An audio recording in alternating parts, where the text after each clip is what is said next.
Hey there, Drowsy Historian here. Tonight, you're in Renaissance Italy, a world of powdered wigs, gilded ceilings, and music played for people too rich to listen. You're not a noble or a genius, just a weary court musician, tuning your lute beneath a fresco of saints who also look unimpressed. Before we start, do me one small favour. Tell me where you're listening from and what time it is there. If you prefer these stories without ads, you can join the Patreon. It's linked in the description. And if you want the ultimate immersive experience, consider using a pair of wireless earbuds. They're comfortable, discreet, and designed so you can wear them even while sleeping. I've linked my favourite pair, plus other sleep tools, in the description. Now, lie back, get comfortable. Let's begin. You wake to the sound of footsteps, uneven, hurried, and too many of them. The palace is alive long before the sun is, creaking under the weight of people who believe themselves invisible. Somewhere below, the first kitchen fires cough into life, sending a thin, smoky warmth through the cracks of your ceiling. It smells faintly of garlic, onion, and something burnt that will later be disguised with herbs and ceremony. Your bed is narrow, the blanket thin, and the air tastes of damp stone. There's a patch of mould growing in the corner that you've named His Holiness, because it seems to command the respect of everyone who enters, mostly mice. You sit up slowly, listening to the shuffle of servants in the corridor.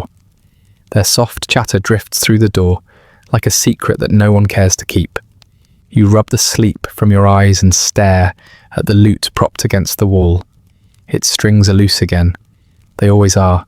Too much humidity, too little care, too many nights spent tuning for the pleasure of those who mistake rhythm for revelation. You pick it up anyway, pressing a thumb to the cool wood, and pluck a single note. It wobbles through the room like a drunk nobleman trying to remember his title. Outside the small window, dawn crawls reluctantly over the tiled rooftops of the court. You can see the smoke from a baker's chimney, rising in lazy spirals. The bells of a nearby chapel begin their early ringing, not out of piety, but out of habit. Everything in this place seems to function on habit. Music, faith, flattery, all performed daily, all equally meaningless, and all somehow paid for by men who haven't tuned their souls in years.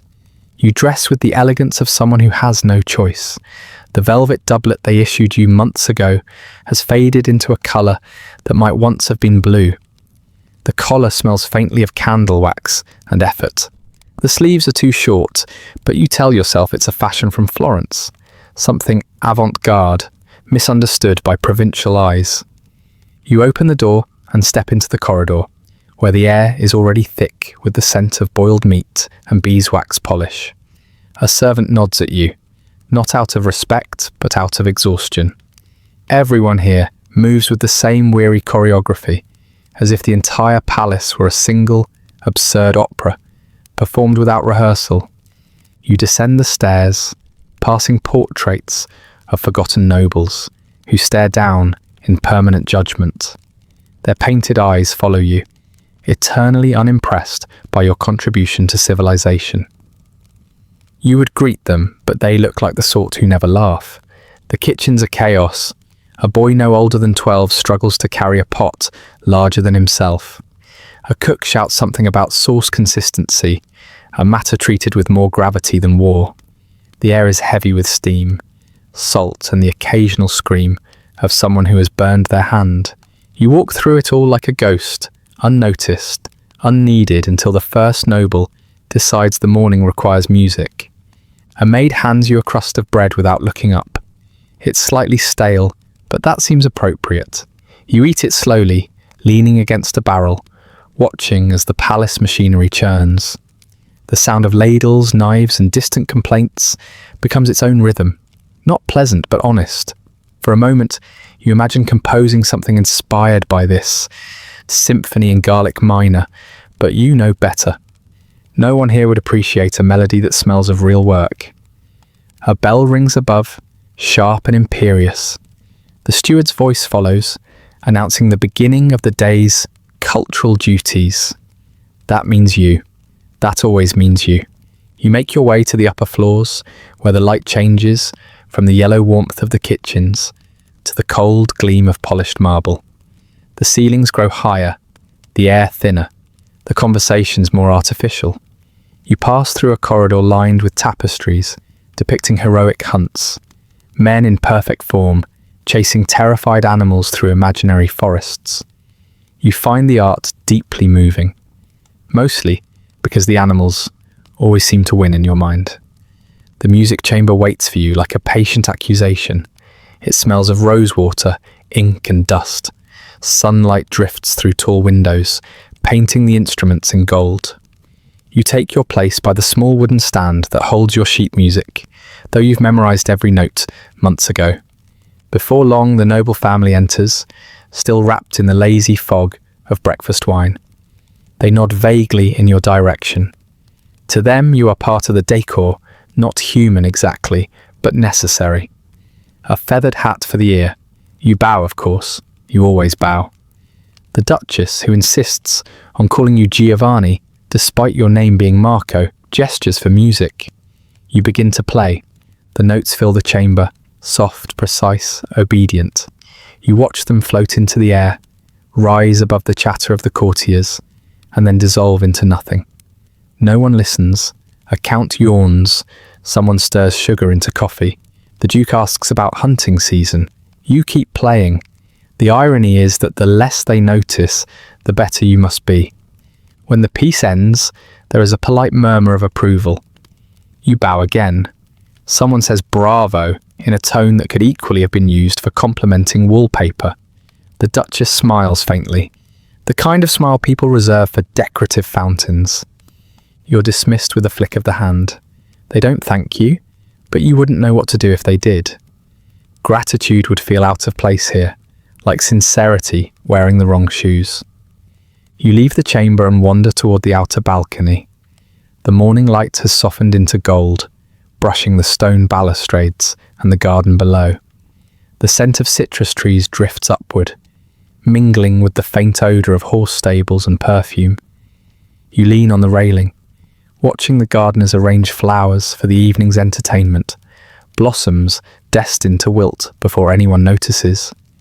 A small bird lands near you, chirping with unfiltered joy. You envy it.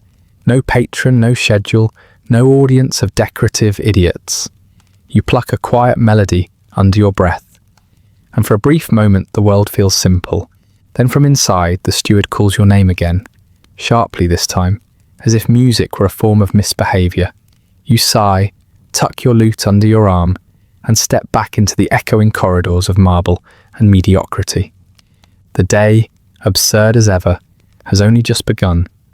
You move through the corridors, your lute tucked under one arm, the sound of your own footsteps swallowed by the endless murmur of the palace. The walls are thick, built not only to keep out the cold, but to muffle what happens inside them. Secrets, bargains, sighs. You know this sound well. It's the soft rustle of survival. The servants are already in motion, a quiet tide of linen, wool and patience. They glide past carrying trays, candles or gossip, often all three at once. None of them ever seem to stand still, and yet somehow nothing ever truly changes. You nod to one, a woman with a face like old parchment and eyes that have seen too much truth. She curtsies automatically, the gesture so mechanical it might as well have been trained into her by gravity. No one here looks directly at anyone else for too long. To look is to notice. To notice is to risk being blamed for noticing. You've learnt this the hard way. You've also learned that the servants hear everything. They are the lungs of this court, breathing in every scandal, exhaling every rumour. Nobles speak as if the walls are deaf, but the walls are alive, and they wear aprons. A boy sweeps the floor ahead of you, his broom whispering across the flagstones. You step aside, but he insists you go first. The maestro, he says softly, with the reverence of someone naming a saint of minor importance. You want to tell him there is nothing sacred about your trade, that you play beauty for people who treat it like furniture. But instead, you smile. In a way, the servants' politeness is a kind of rebellion. They bow to everyone, yes, even to you, but the bow itself means nothing. It's a shield. Every nod, every "my lord," every "your grace" is an act of silent defiance wrapped in obedience. They survive by pretending. You admire that. It takes far more talent than any music you could ever play. As you pass the laundry room, you hear laughter. Real laughter. Not the polished, hollow kind that floats through banquets, but the unguarded sound of people forgetting themselves. You glance in. Women stand ankle-deep in soapy water, their arms red from scrubbing, their hair escaping its pins. They laugh at something you'll never be told, something deliciously human. One of them catches your eye, and for a brief moment she grins, as if to remind you that not everything here belongs to the nobility. You return the smile, then continue on, feeling strangely lighter. The corridor turns sharply toward the servants' quarters. The air changes, warmer, thicker, carrying the scent of bread dough and polish. The light from the narrow windows is soft, powdered with dust. You can almost pretend this is the real heart of the palace, not the gilded halls above, but this humming underworld of competence and exhaustion. You hear the butler's voice before you see him. He's a man whose tone carries authority, like a sword wrapped in velvet. "The Duke's gloves," he's saying, "not the ivory pair, the pearl. Ivory is for mourning." His instructions land like orders from God himself, and the servants scatter accordingly. You slip past, unseen, though you suspect he knows everyone's movements within 20 paces. In one alcove, a scullery maid is polishing silver until her reflection becomes a ghostly blur in the surface. You pause for a moment, watching her. Her hands move with such precision, it's almost musical. You think about writing a composition for her, something repetitive, quiet, endlessly cyclical. The fugue of the forgotten. A sudden burst of laughter comes from around the corner. You follow it and find a cluster of young pages arguing over who gets to deliver the Duke's message to a neighbouring estate. They're all trying to appear eager, though you can see the dread beneath their smiles. One drops his parchment, and you stoop to pick it up before he can. The boy looks at you with surprise and whispers, "Thank you, Maestro." You hand it back, and he scurries off, as if embarrassed to have been noticed by someone with a title that doesn't really exist. As you walk on, you realise that every servant, from the kitchen scullions to the master steward, moves with the confidence of people who actually make things happen. If they stopped for even an hour, the entire palace would fall apart. The nobles too helpless to find their own wine, too grand to lift their own spoons. The absurdity of it amuses you. You play music that no one hears. They perform miracles no one sees. You pause by a side window overlooking the courtyard. Down below, two stable hands are brushing horses, their voices low and calm. The animals twitch their ears, patient and noble in a way their owners rarely are. A cart rattles through the archway, its wheels grinding on cobblestones, bringing barrels of wine for tonight's festivities. More barrels than there are reasons to celebrate. You lean against the cold stone and close your eyes for a moment. Somewhere above, you can faintly hear the rustle of silk and the drone of conversation. Nobles waking late, stretching, summoning attendants with gestures that never touch reality. You imagine the servants up there too, fastening corsets, arranging wigs, murmuring encouragement to those who require it most. The palace smells different in every corridor. Here it's yeast and smoke. Up there it's roses and indifference. You begin to think that scent might be the true language of class. A servant carrying a tray of fruit nearly collides with you. She apologises instantly, though you are the one lost in thought. You assure her it's nothing, and she gives a grateful nod, retreating with the cautious grace of someone accustomed to punishment. The tray trembles, but she steadies it just in time. You watch her disappear down the hall and wonder if she too hums to herself when no one is listening. There's a quiet dignity in all of them, the kind born not from pride but endurance. They don't rebel, not because they agree, but because rebellion requires time, and no one in service has any to spare. They know how to vanish into usefulness, how to exist only when needed. You envy that kind of invisibility.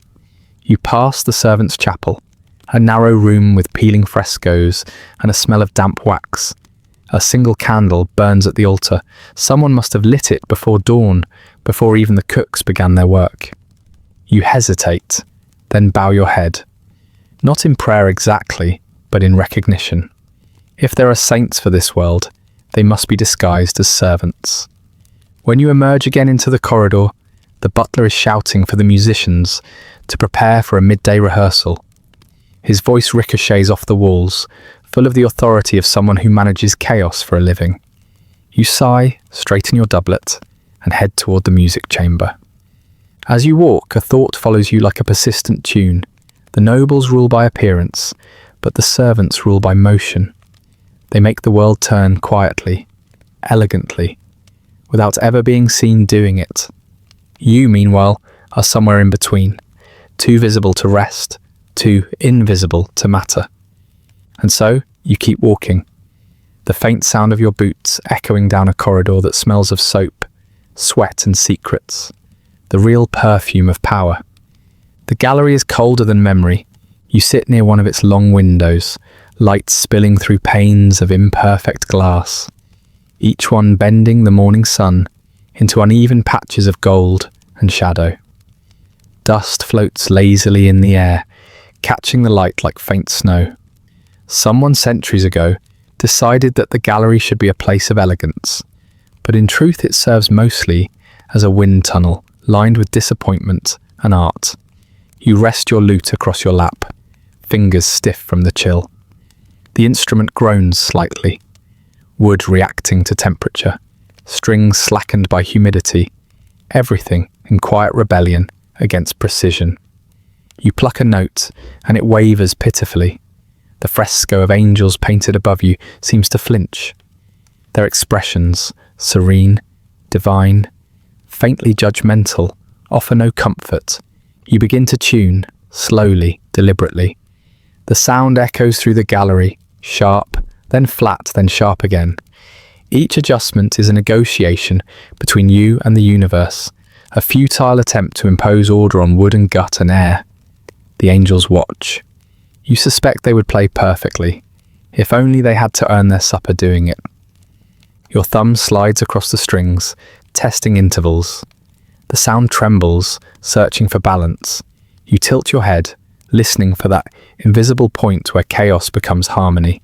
It never lasts. It never does. Tuning is not about perfection. It's about the illusion of it. You craft equilibrium, knowing full well it will decay within minutes, undone by a careless breeze, or the heavy breath of a patron leaning too close. Behind you, footsteps approach. They have the rhythm of entitlement, the slow, deliberate pace of someone whose time costs others' lives. You don't need to turn around to know who it is. The nobleman clears his throat, as if summoning an audience to his own importance. "Ah," he says, "our maestro is communing with his instrument." You incline your head, continuing to adjust the second course. The string is temperamental this morning, and so, it seems, is he. "Tell me," he continues, leaning forward as if inspecting a painting, "why does it sound so sad? Especially that one. What is it called? The G string?" You nod. Yes, that one," he says. "It feels rather melancholy." "Could you make it brighter?" You pluck it once more, listening to the faint buzz that follows. "It's a matter of tuning, my lord," you reply gently. "Too tight, and it may snap." He smiles as if you've told a joke. "Ah, but beauty requires sacrifice, doesn't it?" You agree with a smile of your own, the kind that means nothing but survival. When he leaves, his perfume lingers, heavy and floral, mixing unpleasantly with the musty scent of old stone and linseed oil. You return to your task, though now every note feels vaguely ridiculous, as if the lute itself has been insulted. The court expects perfection in everything except itself. Paintings must flatter, poetry must rhyme, and music must sound as though it has never known hardship. You suspect that's why they like you. not because you play well, but because you disguise effort as ease. To them, your art is magic, not labour. You pluck again. The sound rings pure for a fleeting moment, then fades into dissonance. You sigh, letting your hand fall. The gallery hums faintly with echoes. The angels above still look disappointed. A breeze drifts through one of the high windows, stirring your hair. The air smells faintly of plaster and damp fabric. You shift on the bench, stretching your fingers, your joints complaining softly like old hinges. Somewhere down the corridor, a servant drops a tray, followed by a distant scolding. The palace is a symphony of minor disasters. After a time, another musician enters, Lorenzo, the violinist, whose bow is always half frayed and whose patience is even shorter. He carries his instrument like a burden and greets you with a sigh that could flatten kingdoms. "Still at it?" he asks, sitting beside you. You nod. He listens for a moment, then shrugs. "It will sound wrong no matter what. This room hates sound." He's right. The gallery eats music. Notes vanish into the air, swallowed by cold stone and frescoed ceilings. You might as well be playing underwater. You both sit in silence for a while, staring at the painted angels. Their wings are fading. Too much candle smoke, too many years. You wonder what they would think of your profession, of this absurd ritual of tuning instruments for men who will talk through the performance. Perhaps they would pity you, or perhaps they would envy you for still being able to feel frustration. Lorenzo begins to play quietly, testing his strings. The two of you exchange small adjustments, a wordless collaboration of necessity. The sound wavers, then aligns, just for a breath. Two instruments, perfectly in tune with each other and the world. Then a draft sneaks in again, and the harmony slips away. He groans. "Always this damned humidity." You smile. "At least it's consistent." He laughs. The first honest sound you've heard all morning. For a brief moment, the gallery feels almost human. The sunlight shifts, striking your lute so that the varnish glows amber. You think of the tree it once was, alive, unshaped, unaware it would one day endure the indignity of noble criticism. You wonder if the tree would have preferred the axe to the court. The steward appears at the far end of the hall, holding a folded piece of parchment. "His Grace requires a rehearsal in the main hall within the hour," he announces, as if declaring a royal decree. His tone is brisk, his eyes unreadable. Lorenzo groans again. You nod. The steward waits just long enough to confirm your obedience, then vanishes, leaving only the faint echo of authority behind. You stand, stretch, and carefully adjust your lute's strap. The sound of your footsteps follows you out of the gallery, mingling with the steady murmur of the palace. As you pass through the archway, you glance back at the angels. For a moment, they almost seem to smile, or perhaps it's just the light. The corridor beyond is warmer, crowded now with servants carrying folded fabrics, trays of goblets, and fresh flowers arranged with mathematical precision. The scent of wax and roses fills the air, thick enough to taste. You walk through them like a misplaced ghost, the instrument heavy against your shoulder. Every corridor hums with purpose, and yet you know that none of it truly matters. Not the silks, not the decorations, not even the music. It all exists for the illusion of grace. As you near the grand hall, the faint echo of conversation drifts toward you. Laughter, clinking glass, the rustle of clothes that cost more than honesty. You pause at the doorway, taking in the scene. Servants arranging chairs, a harpsichord being tuned by someone with less patience than skill, and the Duke himself giving orders with the confidence of a man who has never been contradicted. You exhale slowly. The absurdity of it all presses against you like the weight of the air itself. Somewhere in the distance, a bell rings for midday, sharp, metallic, indifferent. You step forward into the hall, ready to play music no one will truly hear, armed with the perfectly imperfect tuning that only you will notice. The rehearsal ends, as all things do, in mild disappointment. The Duke has declared the music satisfactory, which in this court is high praise. It means no one fell asleep conspicuously and no strings snapped in protest. The harpsichordist sneezed midway through the minuet, and the Duke mistook it for emphasis. You, of course, bowed. As the last echoes fade from the marble hall, a messenger approaches, young, powdered, and visibly terrified. He carries a note sealed with red wax, the kind used by people desperate to seem important. You take it, already dreading the contents. The Count wishes to dine with you. You fold the parchment carefully, resisting the urge to feed it to your lute case. The servants are clearing away music stands, sweeping up the invisible dust of expectation. You watch them for a moment, envious of their certainty. They know their role: clean, polish, disappear. Yours, on the other hand, is to smile at fools without choking on irony. The gallery doors open again, and the same chill follows you down the corridor. The palace smells of roasted fowl and candle grease now. Lunch is the one ritual that unites every rank. Gluttony, at least, has no hierarchy. You are led through a series of rooms, each more unnecessarily adorned than the last. Angels carved into ceiling beams, tapestries depicting battles that never happened, gilded mirrors reflecting the tired face of flattery itself. Finally, you're announced into a dining chamber where sunlight filters through tall windows and lands on a table set for two. The Count sits at the far end, a man built from starch and self-regard. His doublet is embroidered with enough gold thread to finance a small rebellion. His expression is that of someone perpetually pleased with the sound of his own chewing. He gestures for you to sit, and you do, suppressing the instinct to bow again. Once is plenty.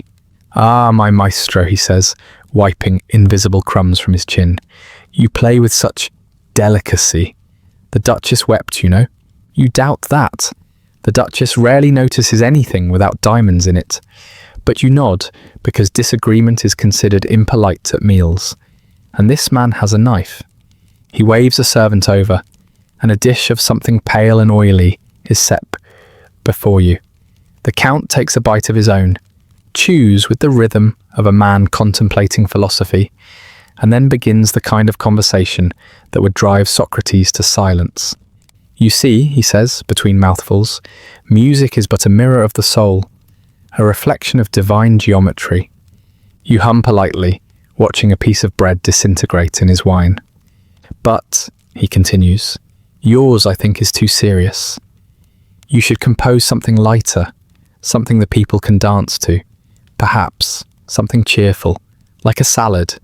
He looks genuinely pleased with this metaphor. You stare at your plate, at a chunk of cold veal swimming in sauce that smells faintly of regret, and wonder if it's possible to drown in irony. A cheerful salad, you repeat softly. Yes, he exclaims, mistaking your disbelief for enthusiasm. Something bright, fresh, alive. Too many minor chords these days. Too many clouds in the music. Life should be sunny. You glance at the window. Outside, the sky is grey, heavy, with the threat of rain. Somewhere, a bell tolls long and low. The universe itself seems unwilling to indulge this optimism.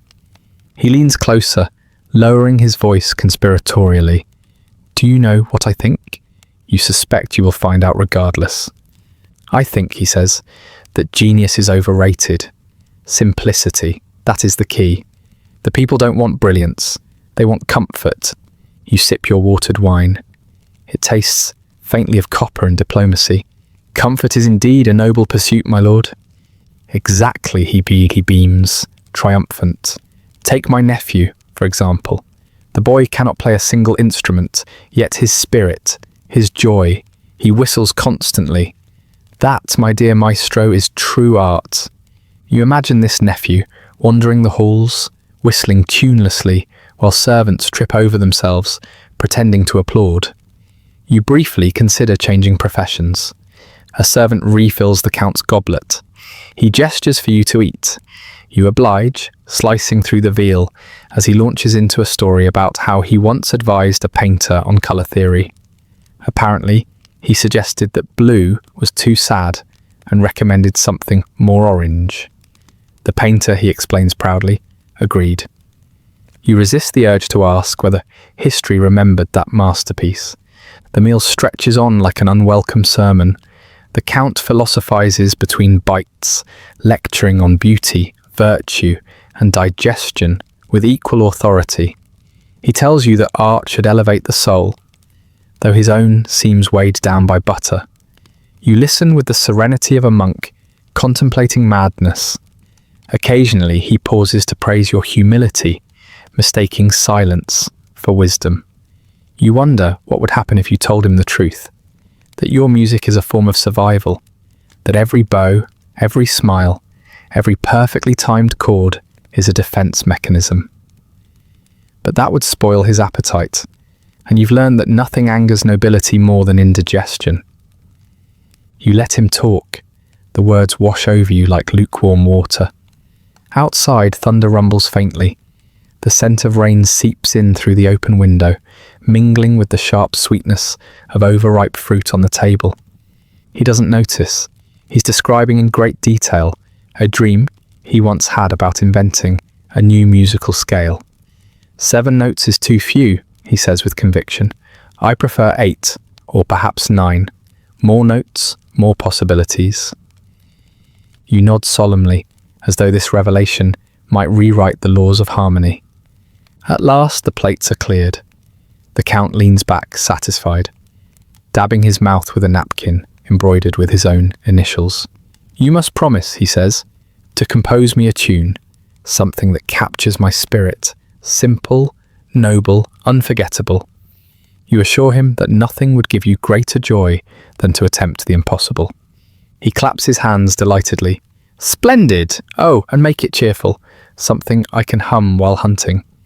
You imagine him in the forest, surrounded by servants, carrying crossbows, humming something like a salad.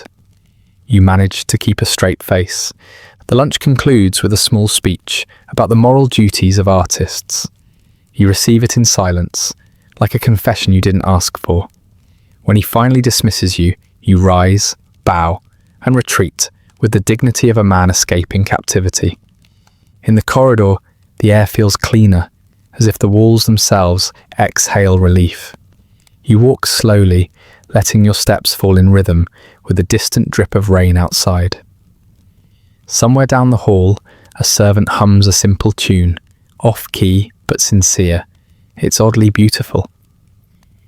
You pause for a moment listening. The melody drifts through the stone passage like a secret carried on air. Perhaps that's what the Count meant, not salads or simplicity, but the strange, stubborn joy of those who must keep living in spite of absurdity. You touch the neck of your lute, the wood still cool against your palm. The rain grows louder, the servant's laughter echoes faintly from below. You move toward the sound, drawn as if by instinct. The day continues, absurd as ever, but the rhythm of the palace carries you along, one false note at a time. The rain lingers long after lunch. It clings to the palace like a melancholy perfume. The scent of wet stone, extinguished candles, and faint, expensive mildew. You follow the sound of footsteps echoing down the corridor, the faint chatter of servants sweeping crumbs from the Count's philosophical banquet. Somewhere deep below, a door slams, and the vibration hums through the floor like a low, accidental chord. You pass a cracked fresco of Saint Cecilia, patroness of musicians, her painted fingers hovering eternally above a golden organ. Her eyes are tilted upward, but not toward heaven, more toward a ceiling that leaks every winter. You nod to her, out of habit or superstition, and descend the narrow staircase toward the grand hall. The space opens before you like a cavern of echoes. Sunlight spills through tall windows, pale and exhausted, catching on dust motes that drift in slow spirals. Tiny dancers suspended mid-performance. The air tastes of varnish and damp velvet. Your fellow musicians are already gathered, the viol player hunched like a question mark, the harpsichordist muttering about broken keys, the trumpeter staring into nothingness, as if pondering the futility of breath. They all look like you feel, trapped in the choreography of duty. A court messenger announces the rehearsal's beginning with the kind of gravity usually reserved for executions. The maestro, a gaunt man with wrists like tuning pegs, raises his baton. "Let us play for grace," he declares, though no one is sure whose grace he means. You lift your lute. Its strings are newly tuned, its wood still bearing the faint warmth of your hands. The first chord blooms softly, fragile as morning light. One by one the others join. The viols sigh, the harpsichords chatter, the trumpet's melancholy brightness. For a brief, impossible moment, it almost feels like beauty. Then the Duke enters. The music falters, not stops exactly, but hesitates, as though the notes themselves recognize authority. The Duke takes his seat halfway down the hall, a splash of velvet and irritation, surrounded by courtiers whispering opinions they don't yet have. He waves his hand in the air, signaling approval or indifference, or possibly just shooing away an invisible fly. The maestro clears his throat. From the beginning, you begin again. This is the true rhythm of court life, the endless repetition of perfection no one will notice. Every phrase must gleam like polished marble. Every note must carry the illusion of effortlessness. You play not to be heard, but to fill the silence that frightens the powerful. The music climbs, curls, bends. It dances across the high ceiling, where cherubs are painted in permanent applause. The Duke fidgets. A noblewoman yawns discreetly behind her fan. Somewhere behind the tapestries, a mouse scratches a counterpoint. More passion, the maestro cries. More clarity. He is a man possessed by invisible standards. You obey, though passion feels like a luxury, reserved for those who can afford mistakes. The harpsichord misfires. A sour note blooms like scandal. The maestro winces. The Duke looks mildly entertained, and the player's hands tremble in apology. The piece stumbles forward, limping on pride alone. You watch the sunlight shift across the floor, the slow crawl of the day marked in gold rectangles. The room grows warmer, heavier. Sweat gathers at your collar. The Duke whispers something to a lady beside him, and both glance toward the musicians with identical smirks. You know that look, the amusement of people for whom your labour is decoration. Still you play. Your fingers ache, but the music persists, obedient as prayer. The repetition becomes its own kind of trance, the same bars looping, refining, circling back on themselves like thoughts you can't escape. Outside, thunder murmurs again. Inside, the maestro stops mid-gesture. "No, no, too lifeless," he says, shaking his head, as though disappointed in the concept of existence itself. "We shall start once more." You exchange weary glances with the others. The viol player wipes his brow. The trumpeter sighs through his nose, producing a faint, accidental note that sounds like resignation. You begin again and again. Hours dissolve. The music becomes a blur, not a melody, but a repetition of muscle memory, a ritual of precision. The Duke has left, his entourage trailing after him like obedient commas. The only audience remaining are the servants, sweeping the far end of the hall, pretending not to listen. When at last the maestro lowers his baton, silence expands like a lung. For a moment, it is almost holy. You stand there, lute in hand, surrounded by the ghosts of notes that never quite mattered. Then the maestro speaks again. We shall resume after a brief pause. You almost laugh. Brief pause, the cruelest phrase in music. The musicians scatter toward the corners of the room. You sink onto a bench near the window. The rain outside has turned to mist, coating the courtyard statues in a spectral sheen. A few servants cross the cobblestones, carrying trays covered in cloth, the leftovers of noble excess. You loosen the strings of your lute, just enough to let it breathe. The wood creaks softly, grateful for the reprieve. The harpsichordist sits beside you, massaging his wrists. "Do you ever think," he mutters, "that we are rehearsing not for them, but for death itself?" You glance at him, uncertain if he's joking. He smiles faintly. At least death claps. You don't respond. Instead, you look around the hall. The instruments rest where they've been dropped. Bows leaning against chairs, trumpet valves glinting like tired eyes. It feels less like a room of musicians than a battlefield after surrender. The maestro paces near the dais, muttering instructions to no one in particular. He seems determined to resurrect perfection by sheer force of dissatisfaction. And then, softly, from somewhere in the shadows, someone begins to play a simple tune. Just a few notes. The viol, perhaps, or maybe the flute. The sound is too fragile to identify. It's not part of the score. It's a fragment of something older, freer, a melody with no audience in mind. The others fall silent. The maestro stops pacing. The faint tune continues, tender and imperfect, echoing off the stone walls. It's the kind of music that can't survive performance. Too honest, too alive. You find your hand drifting toward the lute. Without meaning to, you join in, weaving a second voice around the first. The harpsichordist adds a soft chord, hesitant but sincere. For a fleeting moment, the hall fills with something that feels like truth. No one commands it, no one claps, and then, as quickly as it began, it fades. The maestro exhales, almost smiling. "That," he says quietly, "was wrong, but beautiful."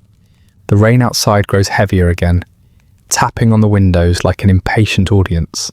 The servants glance toward the sound, perhaps wondering what music should feel like if it weren't forced into service. The maestro raises his baton once more. "Let us begin again. This time, remember that wrongness." You nod and the others follow. When the first notes rise again, they sound less like obedience and more like breathing. The harpsichord hums softly.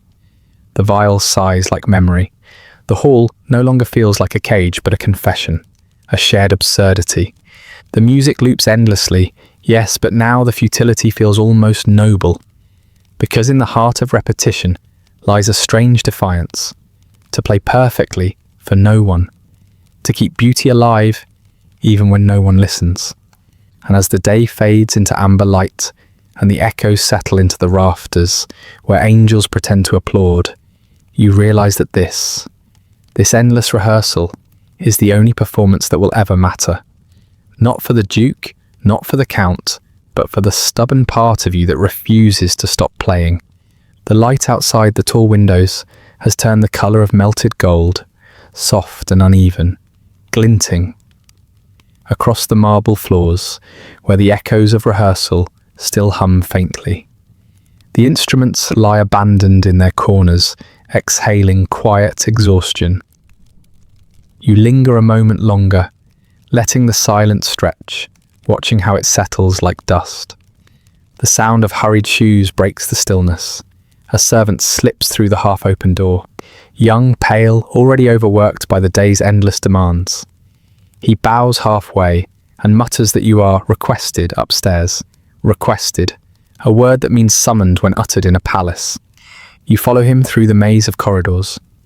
The torches along the walls flicker, releasing thin curls of smoke that smell of oil and overconfidence. The air grows denser as you climb. The scent of the lower floors fading, replaced by the artificial sweetness of perfume, powder, and polished vanity. Somewhere above, laughter flutters through the air, brittle, rehearsed, and expensive. The upper chambers bloom with chaos, disguised as elegance. Servants weave through rooms, thick with noble bodies, brushing, adjusting, powdering, praising. Gowns of crushed velvet and brocade spill across the furniture like restless creatures. Jewels clatter on tables. Wigs wait on stands like pale, decapitated egos. You pause in the doorway, invisible as always. The smell hits first, a blend of rosewater, musk, vinegar, and sweat hiding beneath both. It's the official scent of importance, though it makes your throat itch. A lady in a corset the size of a small ship is complaining about her complexion. A valet dabs her cheeks with a sponge, soaked in white paste that gleams faintly under candlelight. Nearby, a man in a brocade coat examines himself in a mirror, sighs dramatically, and orders another layer of powder to dull the too honest shine of his forehead. You stand quietly by the wall, lute in hand, unnoticed, but somehow in the way. A servant passes, balancing a tray of gilded combs, and mutters something about the endless orchestra of vanity. You want to applaud him, but that would be treason. The Duchess sits at her dressing table, surrounded by a small cloud of attendants. Her hair is a sculpture, powdered, pinned, perfumed to within an inch of structural collapse. Her face glows faintly blue under the candlelight, like a saint carved from porcelain and good intentions. When she notices you, her eyes brighten with the relief of recognition. Not of you, but of your purpose. Music, after all, is the most polite way to fill a silence. "Ah, Maestro Giovanni," she says, calling you by that name again. The wrong one. The one she prefers. Play something gentle, something that flatters the evening. You bow, smile faintly, and find your corner. A discreet patch of shadow beside a marble column where musicians go to become furniture. You pluck a few quiet scales, letting the notes melt into the hum of conversation. The sound blends with the rustle of silk, the hiss of corsets being tightened, the faint tap of pearls striking glass. A servant coughs delicately, a wig sneezes powder into the air. The nobles discuss matters of immense unimportance, the curvature of fruit, the tragic death of a pet parrot, the scandalous dullness of last night's entertainment. Their laughter is the same rhythm repeated endlessly, perfectly measured, perfectly meaningless. You watch them as one might watch a performance, where the actors have forgotten their lines but continue anyway, confident that applause is mandatory. The Duchess tilts her head, inspecting her reflection from different angles. "Giovanni," she says, "make it sound more flattering, something lighter. My husband says my complexion glows best in the key of D." You nod solemnly, as though this were a known principle of acoustics. You shift to D major, and indeed she seems satisfied. A footman announces the arrival of the Duke, who strides in with the theatrical swagger of a man accustomed to admiration and echo. His coat sparkles faintly, embroidered with the gold thread of other people's taxes. He kisses his wife's powdered cheek, leaving a faint smudge of sincerity that is quickly wiped away. He gestures toward you. "Play something triumphant. We must honour the magnificence of our guests." There are no guests yet, but you begin to play. The melody drifts through the air like a sigh forced into obedience. Around you, the nobles continue their preparations, arranging jewels, arguing about ribbons, pretending the mirror is an audience that matters. The Duke inspects a tray of rings, holding each one to the candlelight, as though testing it for moral character. "Too modest," he mutters, selecting the largest. "Modesty, after all, is for those who can't afford luxury." He laughs at his own wit. No one else dares to. You keep playing, your fingers tracing patterns that have long since lost meaning. The music becomes part of the air, like perfume, decorative but disposable. A young nobleman approaches you, glass of wine in hand. "I've always wondered," he says, swaying slightly, "how do you keep all those notes in your head?" You smile politely. "Practice, my lord." He nods with the air of one who believes himself profound. "Ah, yes, practice. The art of pretending to be natural." He sips and spills. "I know it well." He doesn't. The servants continue their quiet ballet, adjusting wigs, fetching feathers, refilling glasses, carrying trays heavy enough to bend the wrist. They are the true conductors of this orchestra, keeping time while pretending not to exist. You catch one of them smirking as the Duke brags about his refined taste in wine. The same wine that servant uncorked an hour ago after skimming a mouthful for courage. The laughter rises again, hollow and rhythmic. Powder hangs in the air like fog. Someone sneezes discreetly, and a ripple of annoyance spreads through the room, as though nature itself had committed a breach of etiquette. You glance toward the window. The evening is slipping into indigo, the sky bruised and soft. Lanterns flicker in the courtyard below, where servants hurry to prepare the ballroom. Their movements are brisk, unglamorous, honest. Your melody shifts unconsciously, a slower rhythm, more human. No one notices. The Duchess hums along, off-key but convinced of her musicality. The Duke compliments her divine sense of rhythm. The harpsichordist from Rehearsal enters quietly through a side door, summoned to assist in tonight's ensemble. He catches your eye and gives you the smallest, most exhausted of smiles, the shared understanding between two invisible men in a kingdom of mirrors. Together you play as the nobles finish transforming themselves into myth. Jewels sparkle, laughter grows louder. Masks of civility settle firmly in place. The air feels heavy with perfume and pretense, the sweetness turning sour as candle wax begins to drip. The room hums with anticipation, not for music, not for meaning, but for applause that will never need to be earned. When the Duke finally declares it time to descend to the ballroom, there's a small burst of applause, for themselves naturally. The Duchess rises, radiant in the way that wealth mistakes for grace. She glances at you as she passes and says, "Do play something cheerful for the guests, Giovanni. Nothing too thoughtful. We don't want them falling asleep." You bow again, suppressing a smile. As they sweep from the room in a cloud of fragrance and fabric, the silence that follows feels almost sacred. The servants exhale, shoulders dropping.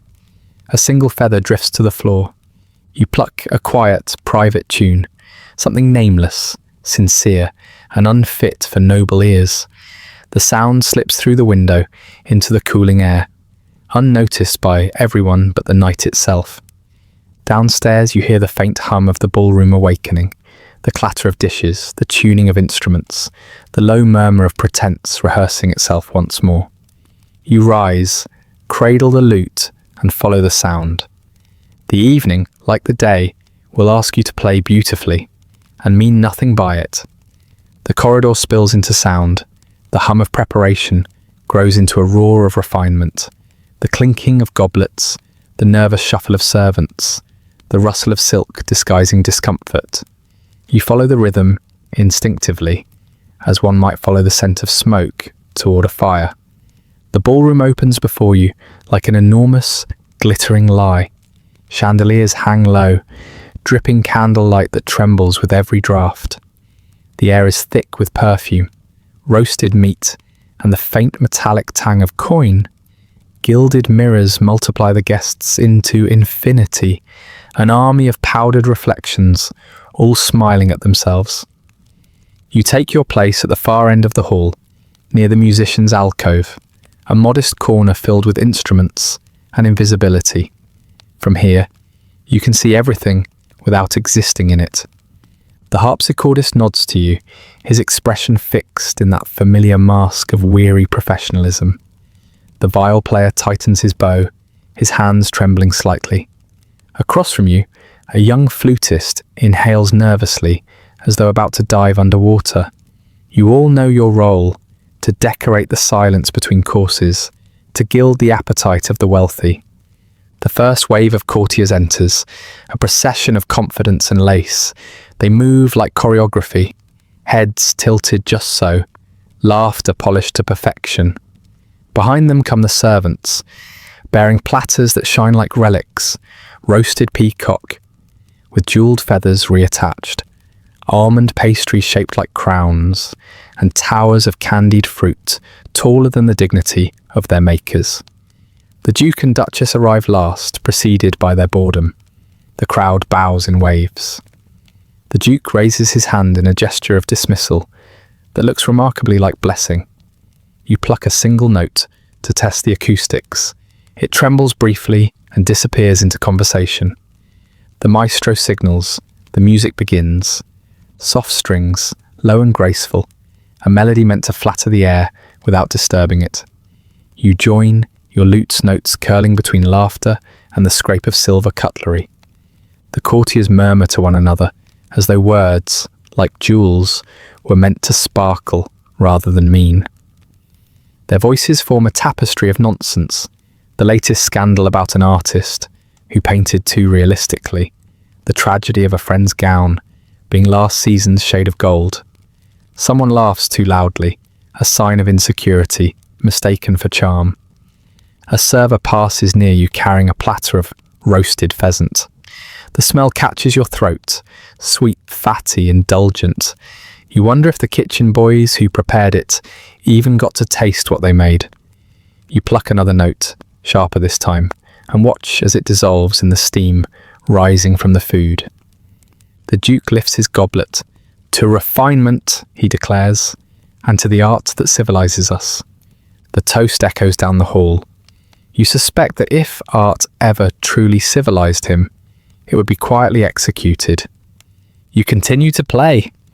The rhythm matches the movement of servants gliding between tables. A dance of precision and exhaustion. Dishes arrive and vanish, applause never quite timed to the music, but always generous toward themselves. You feel the faint tremor of footsteps through the polished floor, a rhythm far truer than any composed melody. At the far end of the hall, two noblemen argue about the correct tempo of a madrigal. Neither of them could sing. Another insists that music properly performed should resemble architecture.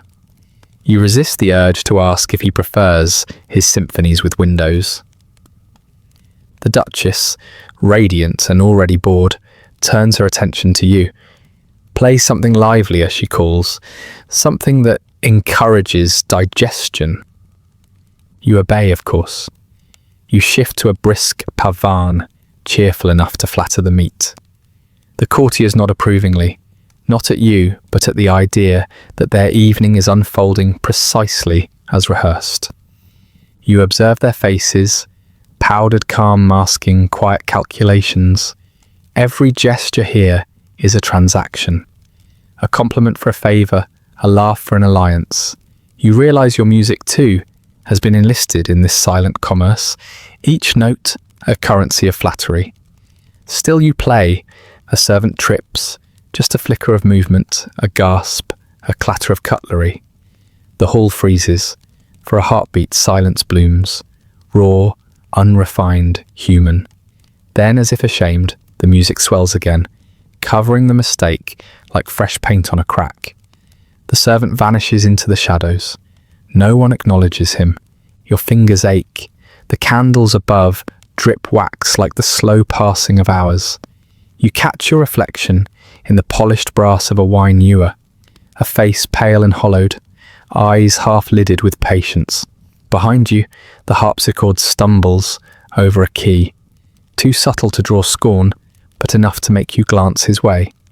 He meets your eyes and gives a barely perceptible shrug, the shared apology of those who live by perfection's mercy. Between songs, the Duke rises, making a show of conversation. His voice carries easily. The arts, he declares, remind us that beauty can exist even among the unremarkable. A polite laugh follows. You wonder if you're meant to be flattered or categorized. The next piece is slow, solemn.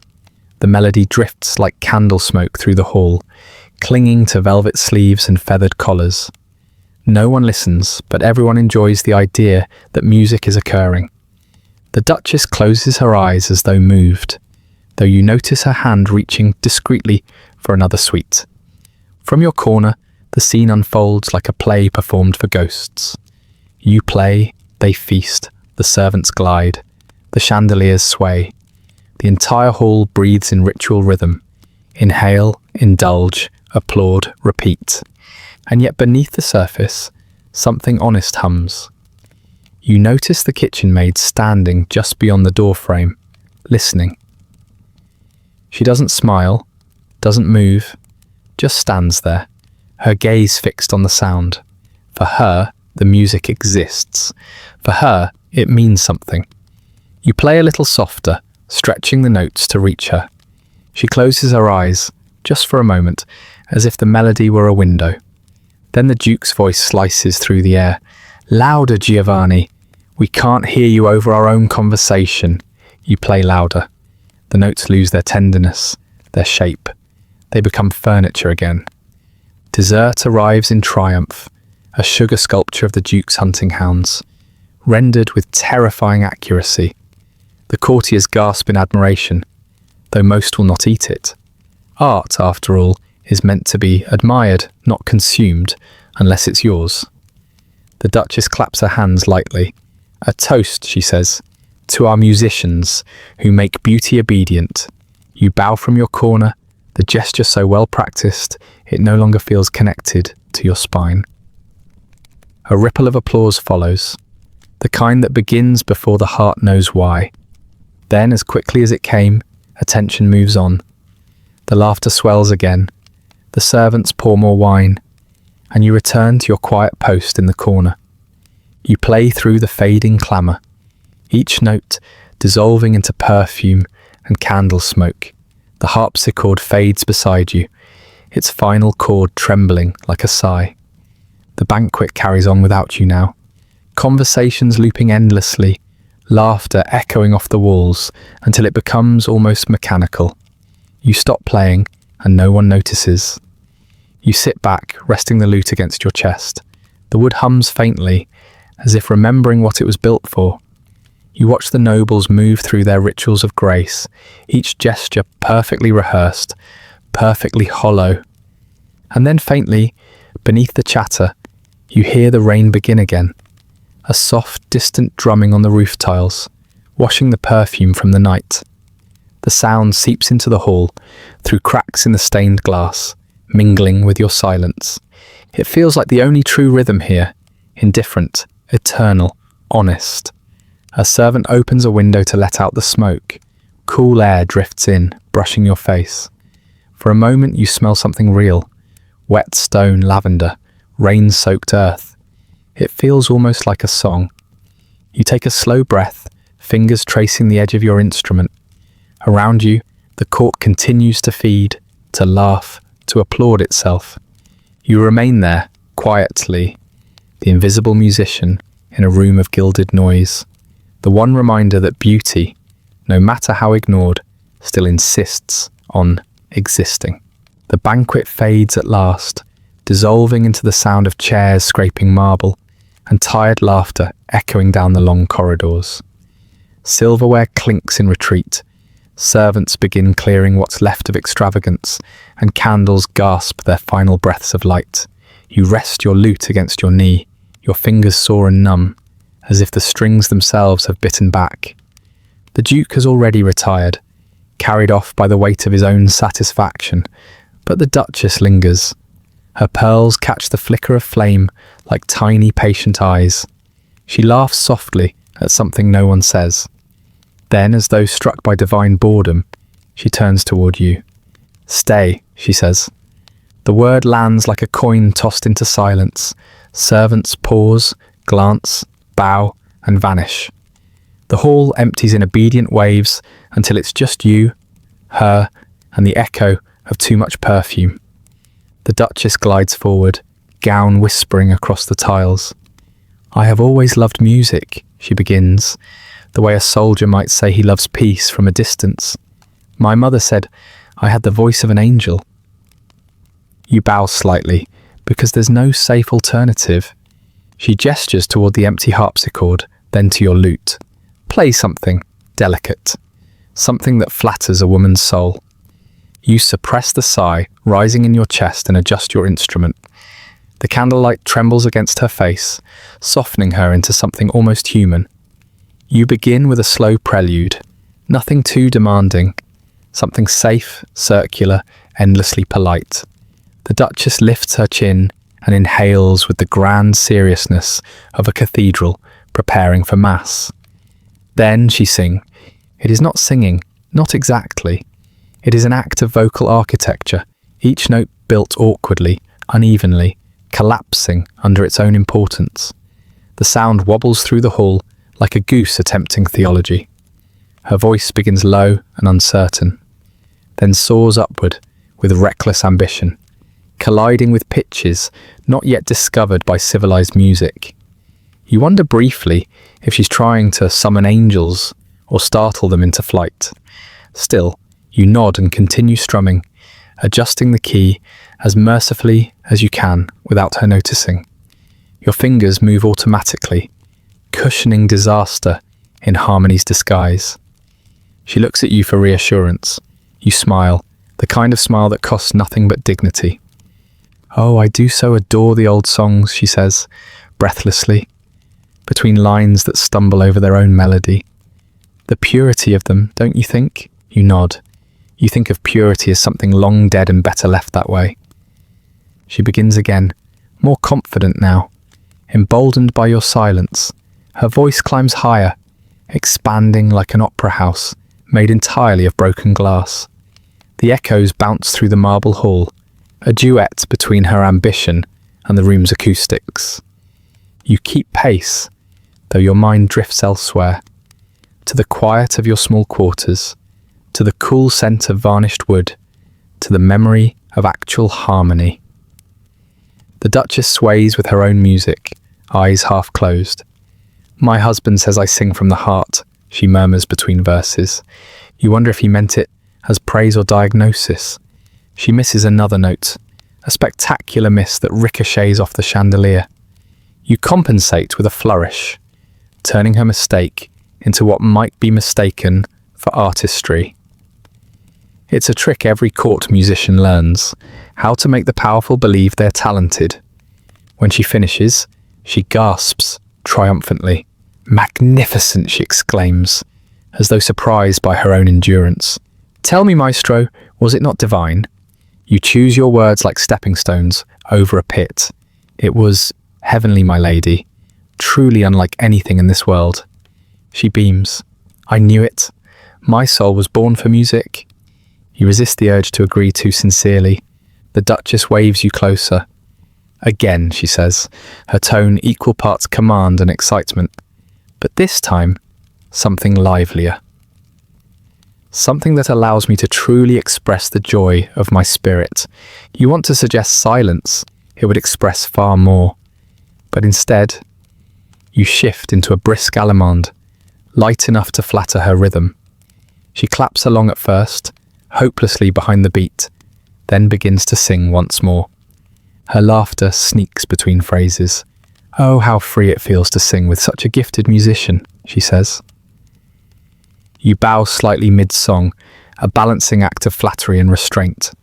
The sound swells again, less melody now, more declaration. Her voice trembles under the chandelier, a duet with the flickering candles. The echoes wrap around the hall until you can hardly tell where the song ends, and the echo begins, and then, as abruptly as it began, she stops. The silence is shocking. It feels physical, like a wall. You glance up. She's staring past you now, toward the far end of the hall, where the moonlight presses faintly through the tall, arched window. "My mother sang beneath that window," she says softly, "before she married. Before any of this." Her voice cracks, briefly human. "She said music was a kind of prayer. You let your fingers fall softly over the strings, releasing a quiet, unresolved chord. The sound lingers like the ghost of a confession. Then, as quickly as it appeared, her vulnerability evaporates. She straightens, lifts her chin, and smiles the way nobles do, with practiced grace that hides the cost of being seen. "You must accompany me at next month's gathering," she says. "We'll perform together for the entire court." You nod, though the thought of it sends a chill down your back. "It would be my greatest honour." "Excellent," she says, already losing interest. "Now play something gentle while I walk. Music is so much better when one is in motion." She drifts toward the window, her gown trailing like a sigh. You play, quietly, slowly, following her movements in sound. She hums along, mercifully low this time, almost pleasant. You realise, watching her silhouette against the moonlight, that this is what your life has become. You are the echo to other people's delusions, the accompaniment to vanity, the quiet proof that even foolishness deserves harmony.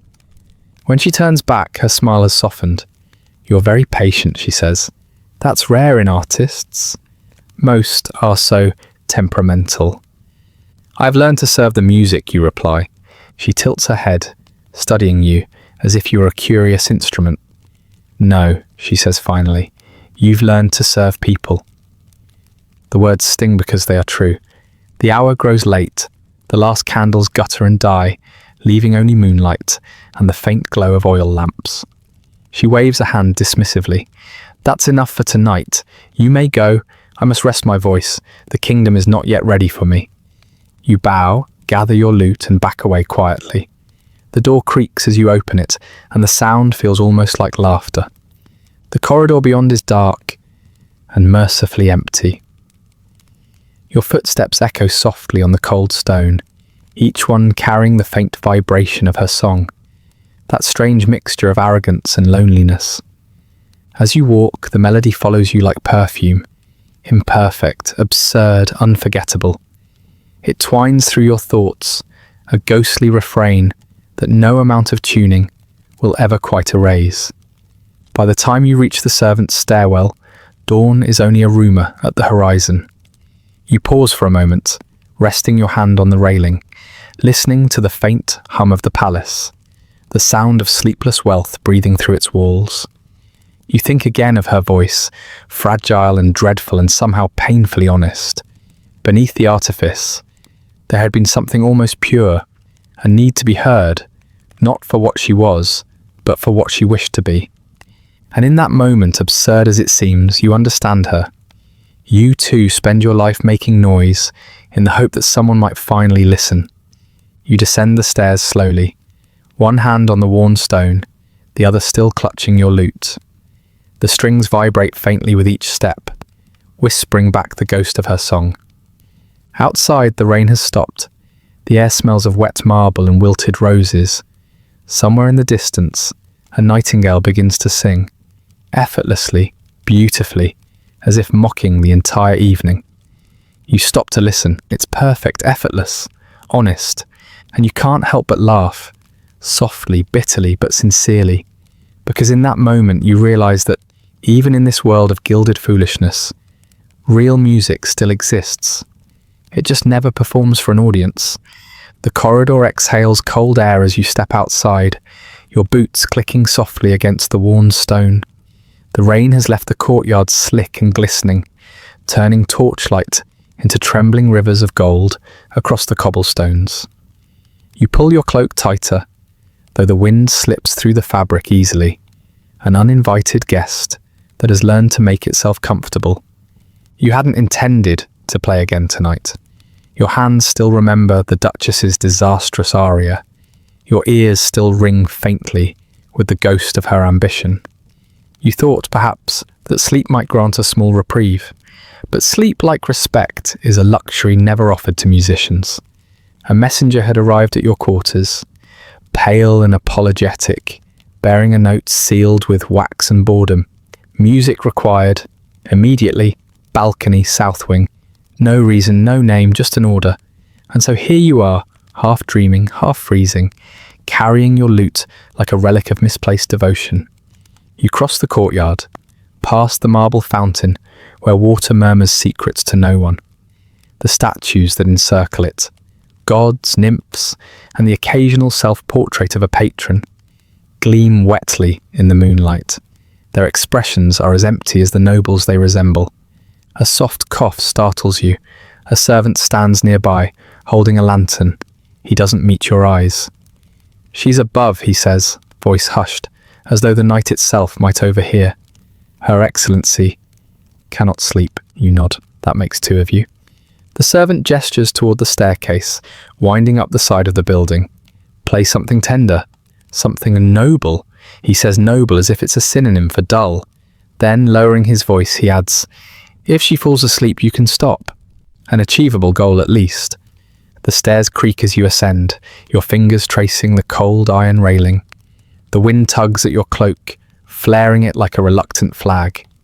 You can smell the faint sweetness of roses from the gardens below, though it's hard to tell whether it's real or just the memory of perfume left in the air. When you reach the balcony, you find it dimly lit by a single candle flickering behind the curtains. The flame bends and stretches like it too is exhausted by nobility. You position yourself in the shadows, your breath a thin cloud in the chill. You pluck a few tentative strings, adjusting the tuning by instinct more than thought.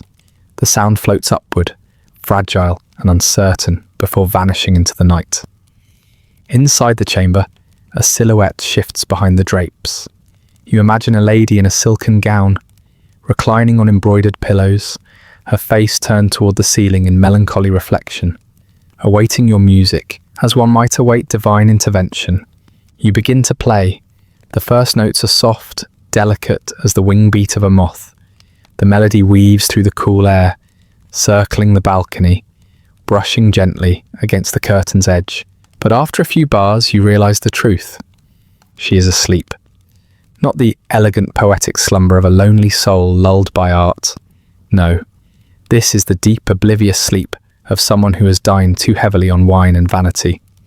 From behind the curtains comes a faint rhythmic snore, ungraceful, honest, absurd. You pause mid-phrase. The strings hum with the effort of silence. You glance toward the garden below, half expecting to see someone laughing. But the night remains still, indifferent. You could stop.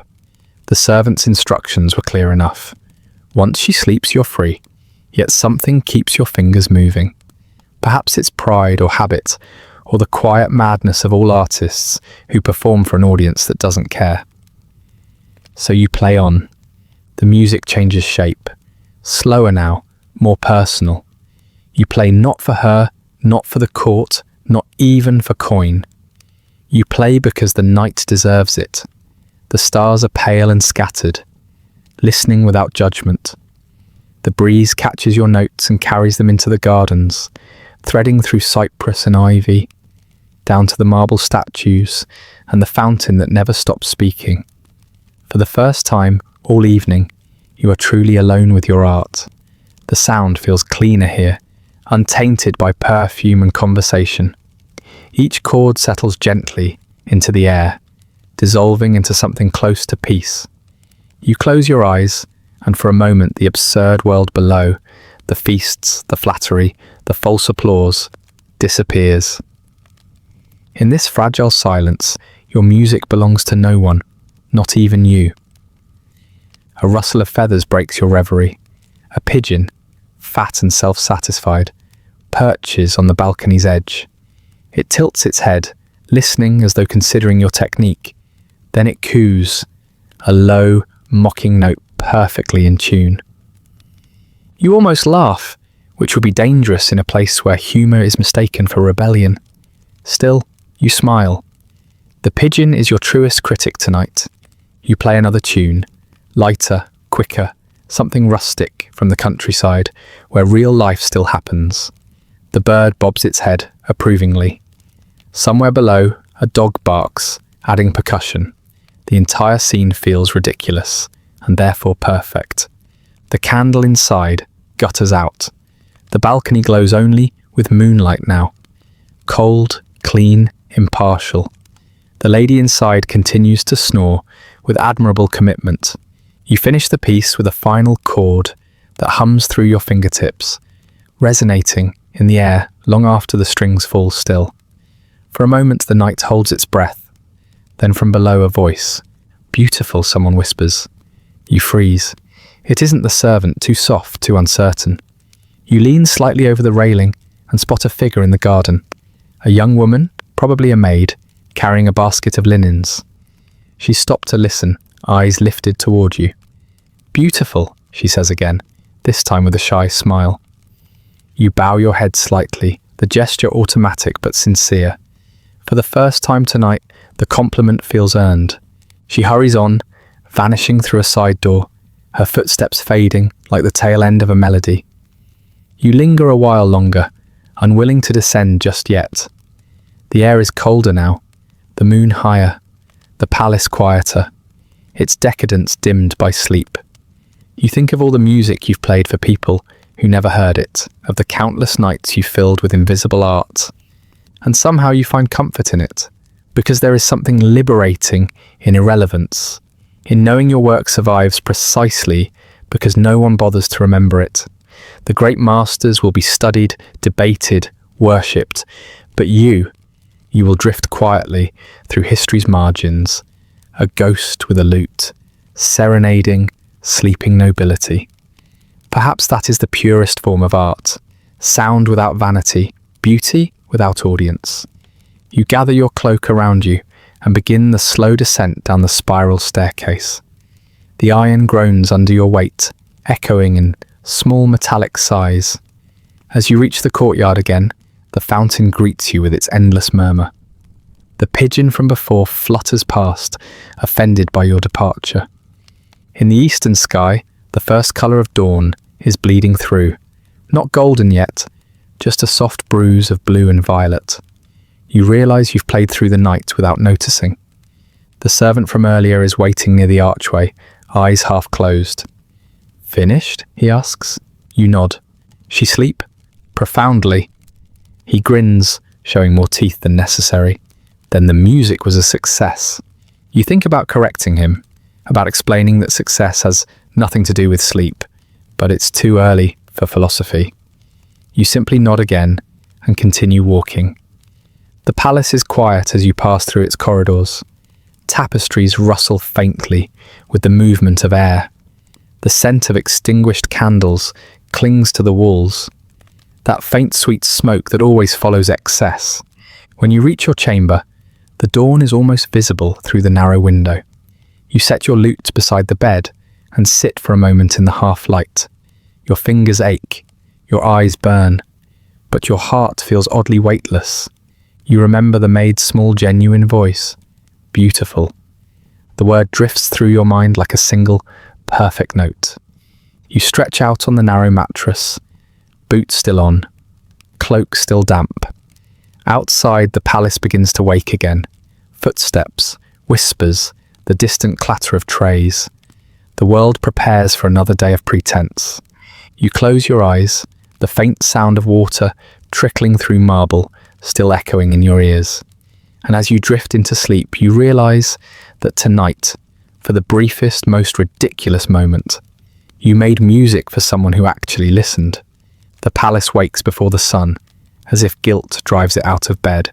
You hear the soft thunder of feet on the stone, the clatter of trays, the whisper of servants pulling velvet drapes open to welcome a dawn that still feels half asleep. You sit for a moment at the edge of your narrow bed, feeling the echo of strings still vibrating somewhere behind your ribs.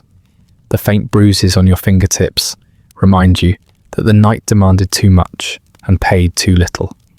The air smells of damp straw and cooling ashes, the perfume of honest exhaustion. Down below, through the thin floorboards, a door slams. Laughter rises from somewhere deep within the palace. The kitchen, perhaps, or the cellars. It sounds like the kind of laughter that has already surrendered to the day. You follow it. The corridor leading to the servants' quarters is warm, a relief from the brittle chill of your chamber. The closer you descend, the more the air fills with life. The scent of yeast and smoke, of onions sweating in butter, of humanity in all its noisy splendour. The marble floors above seem to belong to another world entirely. You slip through the narrow doorway that leads into the servants' heart of the palace, the domain of those who make everything run and receive credit for none of it. The cellar is a different kingdom. It smells of spilt wine and roasted chestnuts, of stone walls that have listened to too many secrets. Casks are stacked in neat disorder, their sides marked in chalk by hands that can't read, but know the difference between good and great. You spot them, the late-night philosophers. 3 cooks, a scribe with ink stains on his sleeves, and a tired footman half asleep against a barrel.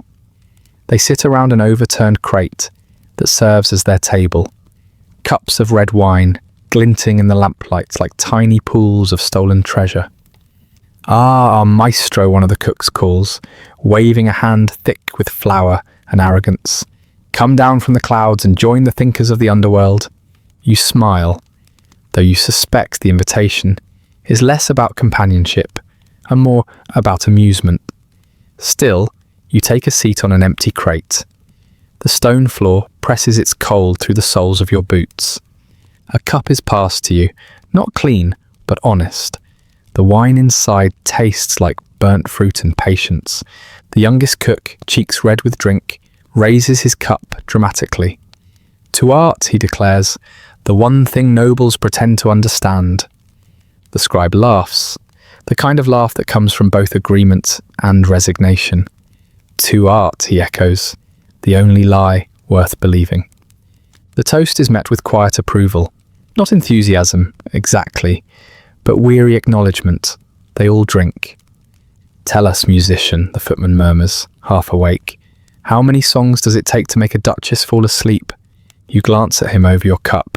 One, apparently, but it must be played in freezing air and absolute sincerity. Laughter ripples through the room. Someone bangs their cup on the table in applause.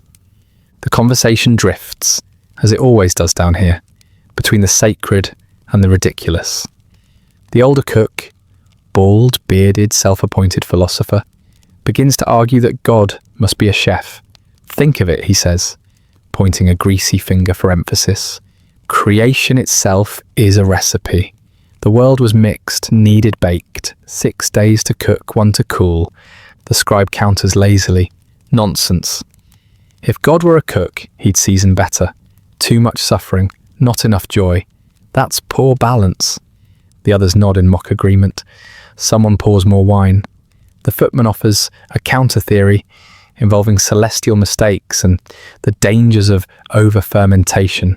You listen, your head resting lightly against the damp wall. Their words blur, wobbling between comedy and revelation. There is truth in the absurdity, the kind that never makes it to the marble floors above. These are not philosophers in name, but in accident. Their wisdom seeps out between complaints, born of fatigue and cheap wine. And it feels honest, more honest than anything you've heard from the noble lips that demand your music. You find yourself speaking without planning to. Perhaps God is a musician, you say softly. He composes endlessly, but no one listens the way he intends. For a moment, silence. The first genuine silence you felt in days. Then the old cook slaps the table and grins. Aye, and we're the audience, deaf and half drunk. The scribe leans forward, eyes glassy but alert. Then what is art, he asks. A message that never reaches its sender? You swirl what's left of your wine, watching the crimson whirlpool catch the light. Art, you say, is a conversation between fools who think they understand each other.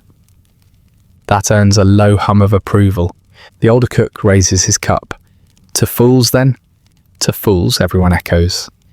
The laughter that follows is loose, unguarded. Someone begins humming, a fragment of a tavern song, half remembered and slightly off-key. You join in without thinking, plucking invisible strings against your knee, filling in what melody the others forget. The cellar fills with a sound that isn't quite music, but might be something better. A tangle of voices and rhythm, of clinking cups and poorly timed verses. It's chaotic, human, alive, above the palace dreams of grace. Down here, grace happens by accident. When the song dies out, the scribe leans back and sighs. You know, he mutters, there's something holy about noise like that. No rules, no purpose, just noise because being silent feels too much like surrender. You nod, you understand. Silence in this world too often means obedience. Someone yawns, someone else pours the last of the bottle into your cup with priestly reverence. Drink, maestro, says the bald cook. You play for princes. Tonight, drink for peasants. You do. The wine burns gently, settling in your chest like a small, stubborn warmth. The scribe lowers his head to the table. If we were rich, he murmurs, we'd still talk nonsense. We'd just use better words. The old cook laughs. Nonsense is the only language everyone speaks. You feel it then. That strange stillness that comes when the night begins to end. The laughter softens, the air thickens, and the faintest tremor of morning sneaks through the stone ceiling. One by one, the philosophers fade. The scribe falls asleep mid-sentence. The cooks lean against barrels like contented statues. The wine cellar exhales a slow, satisfied breath. You remain seated, eyes half closed, listening to the rhythm of their breathing. A rough, uneven symphony of working lungs and tired hearts. This, you think, is what truth sounds like. Not in the grand halls, not in the gilded salons, but here, in the dim places where no one performs, because no one is watching. You rest your head against the cold wall. The lamp flickers, painting the room in liquid amber. The barrels seem to hum faintly, wood expanding and contracting with the breath of fermenting wine. Even in silence, there is a kind of music. You stay until the light creeping through the stairwell turns from grey to gold. By then, the servants will be waking again, the kitchen roaring back to life, the nobles preparing to rediscover hunger and authority. You rise quietly, leaving the empty cup on the crate. As you ascend the narrow stairs, the air grows thinner, more perfumed, less real. You emerge once more into the marble corridors, blinking at the fragile dawn. The palace hums softly, the sound of gears turning in a machine too ornate to stop. You pass a maid carrying linens, a page yawning into his sleeve, a guard polishing armour he will never use. Everyone rehearsing their parts, everyone pretending the play is real. Somewhere above, a lute waits. You imagine it, lying in your room like a sleeping accomplice, strings still trembling from last night's cold serenade. You wonder briefly if it's possible to play for yourself in a world built entirely for others. The corridor bends, the light deepens, and you walk toward whatever performance the morning demands, your footsteps keeping time with the faint, drunken rhythm of the philosophers still dreaming below. The dawn in the palace always begins with pretense. Sunlight doesn't so much enter as it poses, filtering through the latticed windows in soft gold streaks that fall upon polished floors, gleaming armour, and faces rehearsed for dignity. But beneath it all, the air still smells faintly of last night's wine and sweat.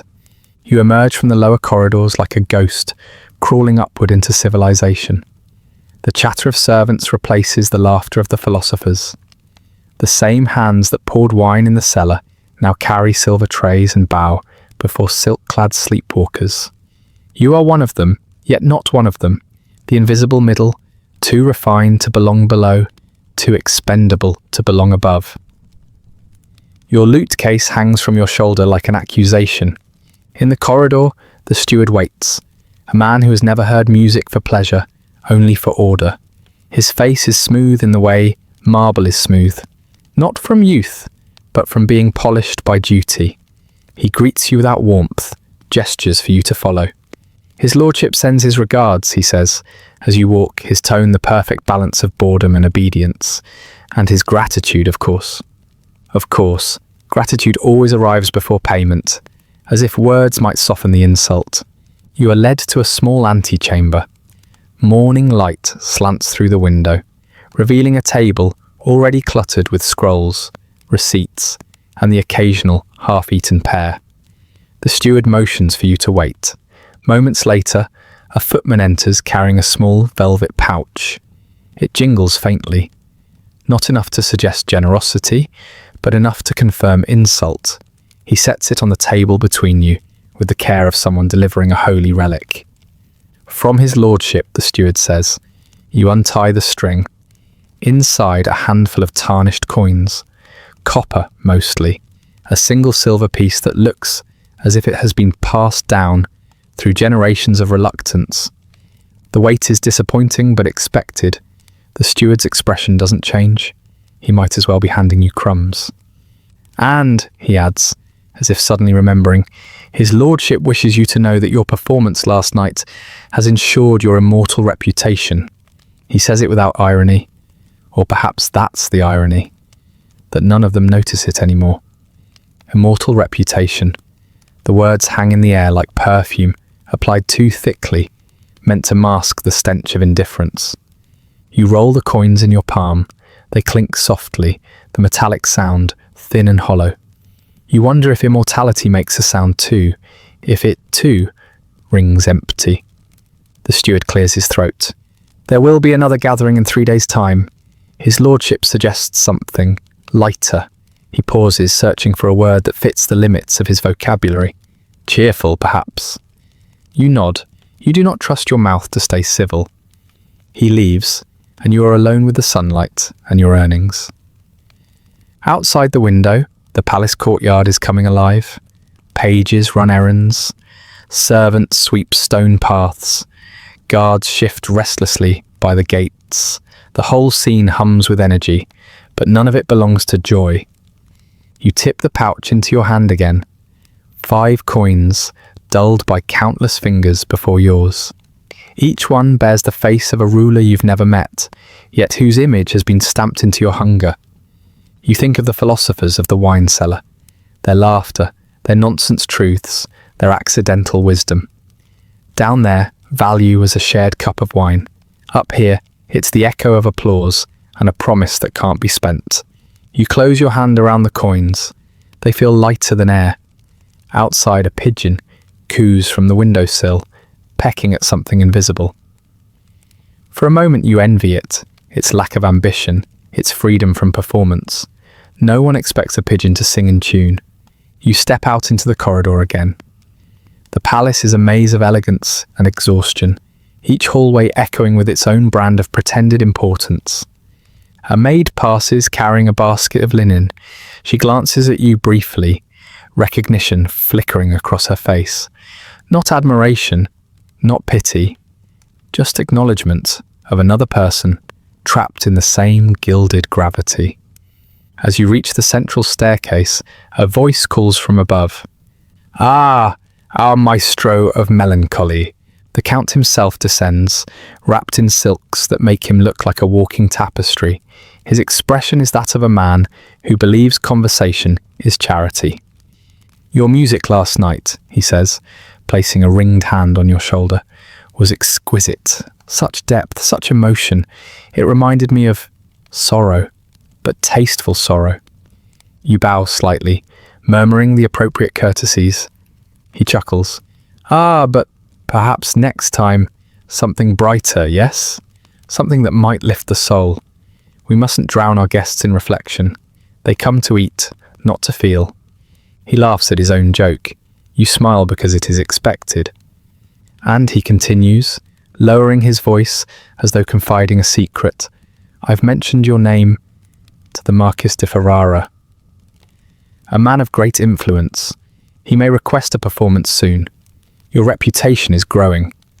Reputation, there it is again, that invisible currency that pays everyone but you. You nod, thank him, and excuse yourself with the grace of a man pretending not to suffocate. When you finally reach the outer courtyard, the air feels clean again. The sun is higher now, gilding the stone walls in false warmth. A fountain murmurs in the centre, its water catching light like scattered coins, clearer, purer, worth more than what lies in your pouch. You sit on the fountain's edge and open the pouch once more. The coins gleam dully in your palm. 5 coins, 5 symbols of gratitude, 5 tiny lies. You try to imagine how many songs they're worth. 1 for each coin, perhaps 2 if you play them fast enough to seem clever. Your stomach growls quietly, the truest applause you've received all day. You smile despite yourself. The courtyard gate creaks open.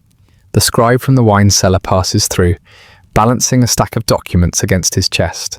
He spots you and pauses. Paid, were you? He asks, a smirk playing at the edge of his mouth. In a manner of speaking, you reply, shaking the pouch lightly. The coins jingle with perfect irony. Ah, he says, nodding knowingly. Gold in heaven, copper on earth. That's the way of it, you chuckle. They've promised me immortal reputation. The scribe bursts out laughing. Careful, immortality is expensive. You'll never afford it.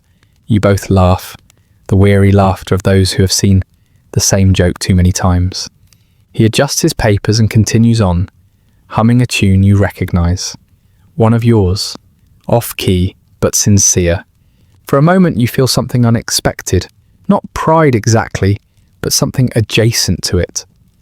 Perhaps that is what reputation truly means, not to be remembered by the powerful, but to be hummed imperfectly by the forgotten. You rise, pocketing the coins, their faint clink marking the rhythm of your steps as you walk toward the edge of the courtyard.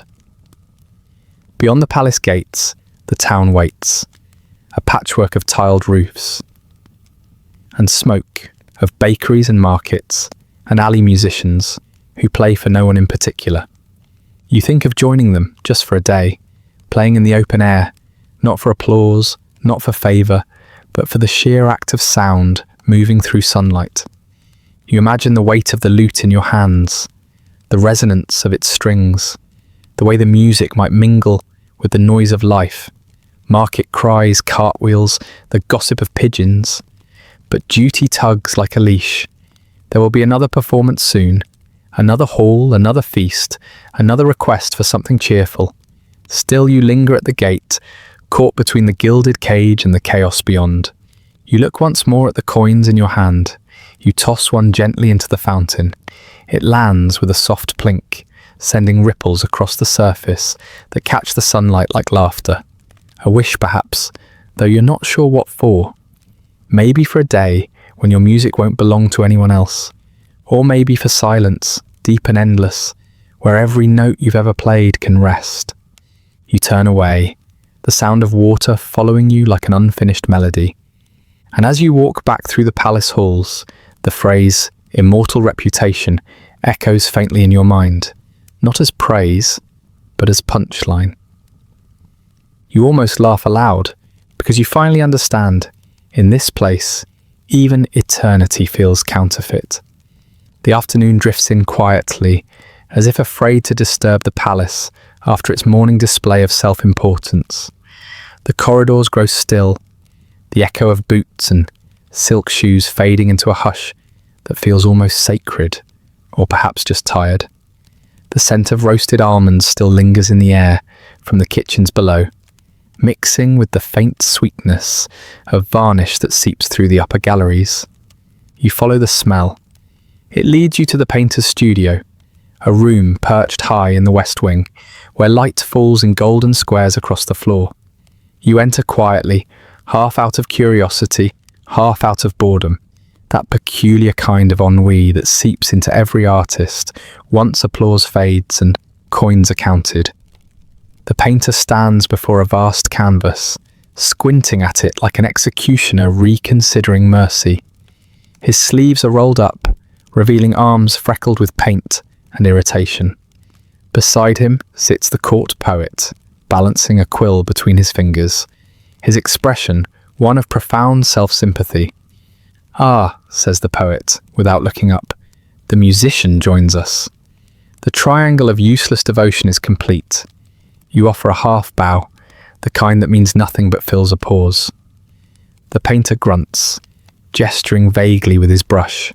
"Come closer. I'm capturing genius, and apparently I'm surrounded by it." The poet sighs through his nose. "Your sarcasm dulls the air." "Good," replies the painter, dabbing blue onto a patch of sky. "It was far too full of your perfume already." Their rhythm is familiar.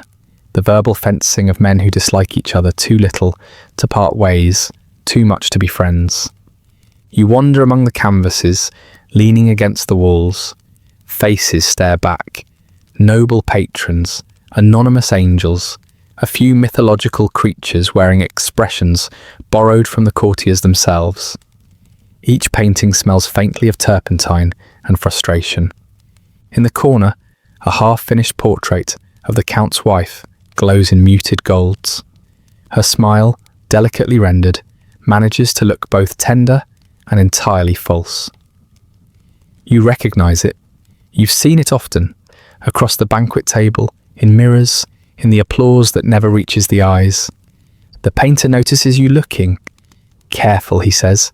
"She might begin to talk if you stare too long, though she'd only ask if her chin looks noble enough." You smile faintly. "It does?" "Then I've failed," he mutters, and returns to his work. The poet chuckles softly. He says that about every woman he paints. He thinks cynicism makes him profound. And what makes you profound, you ask? He lifts his quill like a scepter. Despair. It's the only affordable luxury left. You sit beside him, watching as he scribbles on a piece of parchment. The words flow easily, even if they mean nothing. Lines about beauty, mortality, the fleeting nature of applause. The usual currency of those who live near power, but not inside it. He glances up. Do you ever write down your music? Only when I must, you reply. The patrons like to own paper, not sound. He nods slowly, tapping his quill against the table. We are all merchants, then. Selling echoes, painted lies, and half-truths to men who think themselves gods. The painter snorts without turning around. Don't speak of gods. They at least pay their choirs. The room fills with quiet again. A companionable sort of silence. The kind that grows between people who understand the same absurdity. Light shifts through the window, catching dust in mid-air. The particles dance lazily, suspended like forgotten notes. You lean back, letting your gaze wander across the studio. The painter's apprentice dozes near the door, his head tilted back against the wall. Outside, the hum of the palace resumes in distant fragments. A page calling for ink, a servant dragging a broom. The occasional sigh of an overfed noble wondering aloud whether genius can be bottled. The poet breaks the silence. Do you ever imagine leaving? You tilt your head. Leaving where? This, he says, gesturing to the room, the palace, perhaps all of Italy, the endless performance, the smiling, the nodding, the waiting to be noticed by people who can't even hear you. You consider it. The thought is as dangerous as it is delicious. Sometimes, you admit, but where would one go? The only people who pay musicians are those who don't listen. The painter sets down his brush and wipes his hands on a rag already too stained to help. Ah, he says, but you'd miss it. The flattery, the illusion of purpose. Without them, what would you complain about? You laugh softly, maybe silence, maybe freedom. He looks at you then, really looks for the first time. Freedom? His smile is weary, but not unkind. My friend, freedom is just the name we give to hunger before it kills us. The poet groans. Must you ruin every sentence with truth? The painter shrugs. Truth ruins most things worth having. You find a stool and sit, resting your lute across your knees. The strings catch the light, humming faintly when your thumb brushes across them. The painter listens, head tilted slightly, and something softens in his expression. Play something, he murmurs. Something that doesn't sound like it was commissioned by boredom. You play, slowly, quietly. A melody that unfolds like sunlight through dust. Patient, unhurried, neither joyful nor sad. The kind of tune that might exist only between thoughts. The painter stands still. The poet stops writing. Even the apprentice stirs, half awake, his mouth slack with wonder. The sound fills the room, not as performance, but as presence. It doesn't seek approval, it simply is. When you finish, no one speaks. The silence afterward feels almost holy. Finally, the poet exhales. You remind me, he says softly, that there are things words can't reach. The painter nods, picking up his brush again.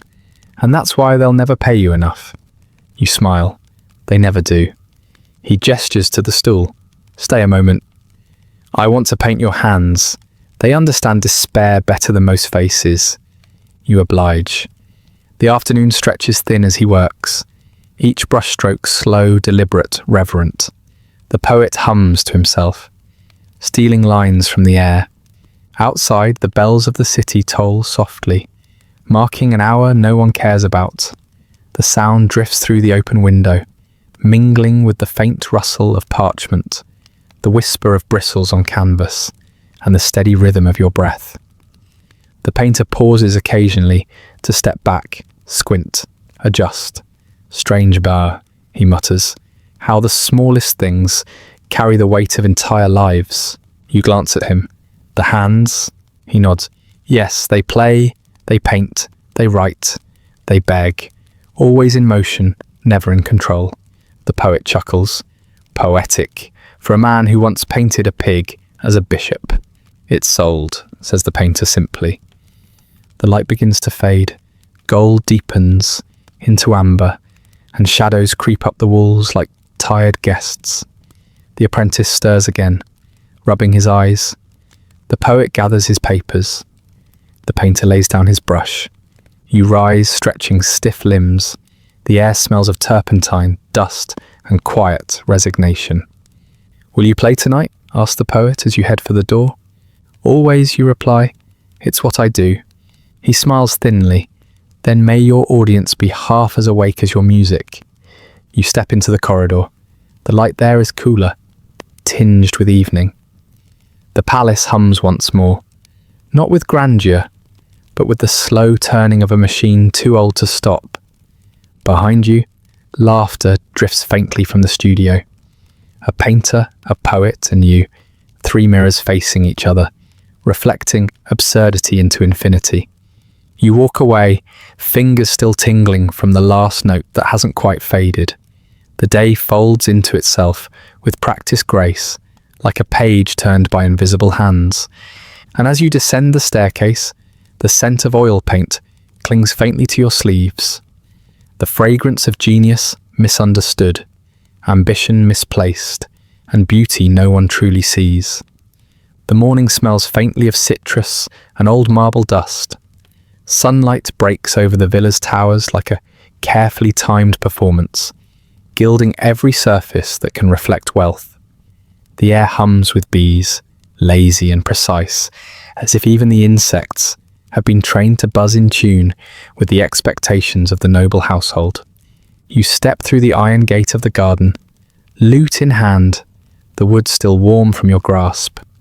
The gravel crunches underfoot, not too loud, not too soft, the precise rhythm of someone who's been trained to move silently in places built for display. Around you, hedges are carved into symbols only the rich pretend to understand. Lions for power, doves for peace, serpents for wisdom, the kind of virtues that wilt faster than the roses they stand beside. The garden is not meant for walking, it's meant for being seen walking. Every corner has been manicured to frame a human figure, as if life itself were a portrait. You are the moving part of someone else's still life. A servant bows as you pass, balancing a tray of figs and cheese meant for the Duchess, who will appear soon to take the air. You imagine her gliding between the hedges like a pale ghost of perfume and lace, murmuring about the divine beauty of nature, while 3 gardeners hide behind statues to catch their breath. You take a seat beneath an arch of ivy. The lute rests on your knee, a familiar weight, the one object in your life that does not lie. You strum softly, just enough to summon the morning's rhythm. The notes climb into the sunlight, where they dissolve like mist. No one listens, yet the air seems to listen for you. A sculpted fawn grins at you from across the path, its marble eyes chipped, its lips eternally mid-laughter. You wonder if the sculptor carved that smirk from irony or despair. The nobility loves these pagan figures. They say it reminds them of Italy's golden age, though none could name a single poet of that era. They only know how to commission memory, not to live it. Your fingers drift into a melody, slow, uncertain, something between prayer and exhaustion. The tune threads through the hedges and drifts toward the terrace, where voices rise like doves, startled from a branch. You can hear them before you see them, the gentle clinking of glass, the sighs of people performing joy. The Duchess arrives, precisely as expected. Her gown glimmers like a spilled sunset, every fold choreographed, every gemstone calculated to refract admiration. She smiles at you, that delicate, detached kind of smile meant to acknowledge that you exist, but not that you matter. Ah, the musician, she says, as if identifying a species. Play something to match the garden. You obey because that is what obedience does. It becomes reflex. The melody flows, soft and ornate, as though the air itself is bowing to her. She nods approvingly, her face a practiced performance of grace. You realise, not for the first time, that art in this place is a mirror, reflecting back whatever those in power wish to see. A painter joins her, clutching his sketchbook, his fingers stained with ochre and fatigue. He looks at the garden, then at her, then back at you. There's a moment, brief but electric, when your eyes meet and you both recognise it, the quiet fraternity of those paid to translate someone else's vanity into beauty. He sketches the Duchess standing beside a marble fountain, and you provide the soundtrack to her self-portrait. Each brushstroke, each chord, both acts of devotion, both equally hollow. Further down the path, a poet recites lines about eternal virtue and divine symmetry. His verses drift like perfume, sweet, excessive, easily forgotten. You can tell by the rhythm that he wrote them last night while drunk on someone else's wine. The Duchess claps softly when he finishes, her smile widening like a door that opens to nowhere. You play on, the sun climbs higher, and with it the garden's perfection begins to blur. The bees drone louder, the scent of roses thickens to the edge of nausea, the fountains gurgle in endless imitation of laughter. Somewhere beneath all that order, you hear the faint pulse of chaos, the true song of life buried under layers of marble and etiquette. A young nobleman, the Duke's nephew you think, ambles over, his hands tucked into his sleeves, eyes half-lidded with boredom. He asks if your instrument can play something more spirited, by which he means something he can tap his foot to while pretending to appreciate art. You shift the melody, quickening it, bending it toward the ridiculous joy of courtly fashion. He grins. Ah, much better. You should hear the musicians in Florence. Now they know passion. You nod, and he doesn't notice the irony. The Duchess waves her hand, signalling the end of her patience. The painter bows. The poet adjusts his hat and mumbles something about divine inspiration. You lower your lute. The moment dissolves. Another scene completed. Another illusion of culture performed. They drift back toward the villa, their laughter echoing faintly against the stone walls. You remain seated among the hedges, listening to the bees reclaim the silence. The garden feels different now, less a stage, more a cage of green. You run a hand over the lute's body and think of the vineyards beyond the estate walls, where peasants hum songs that never reach these courtyards. Songs about rain and bread and time. Those songs are not beautiful, not polished, but they are alive. You wonder what it would feel like to play for people who listen, because they need to, not because they are expected to make sound that fills hunger instead of echoing in gilded emptiness. A gardener passes, wiping sweat from his brow. He pauses, hears your idle plucking, and gives you a small nod. The kind that means, I hear you, even if I shouldn't. It's more genuine than all the applause you've received this month. When the breeze shifts, it carries the scent of lavender and damp earth. For a moment you forget the villa, the patrons, the coins that never weigh enough. You close your eyes, and the sound of your own playing folds into the whisper of leaves, the drone of bees, the soft trickle of water over stone. The garden, stripped of its ceremony, is just a patch of sunlight and life pretending to stand still. You are part of it now. The sound that doesn't belong yet somehow completes the silence. By the time the bell rings for supper, the illusion has settled back into place. Servants rush to refill pitchers. Nobles resume their roles. You rise, brush the dust from your coat, and walk back toward the villa, where the air smells of roasted meat and false laughter. Your fingers ache, but they remember the melody of the wind, and that is enough. As the doors close behind you, the garden fades into dusk, a masterpiece of symmetry and solitude, waiting for tomorrow's performance to begin again. And you, the obedient pulse behind the grandeur, carry its silence like a secret song.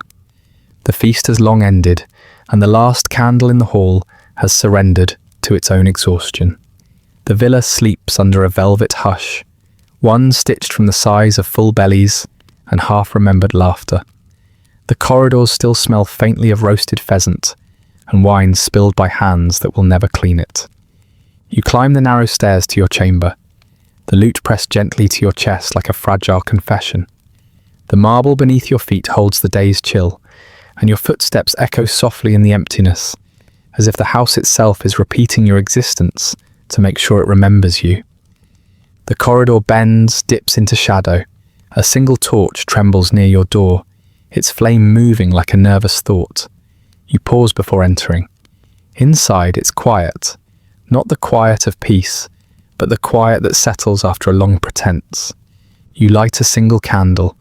Its glow cuts a small circle in the dark, revealing the worn wood of your desk, a half-finished sheet of parchment, and the hollowed reflection of your own eyes in a bronze mirror.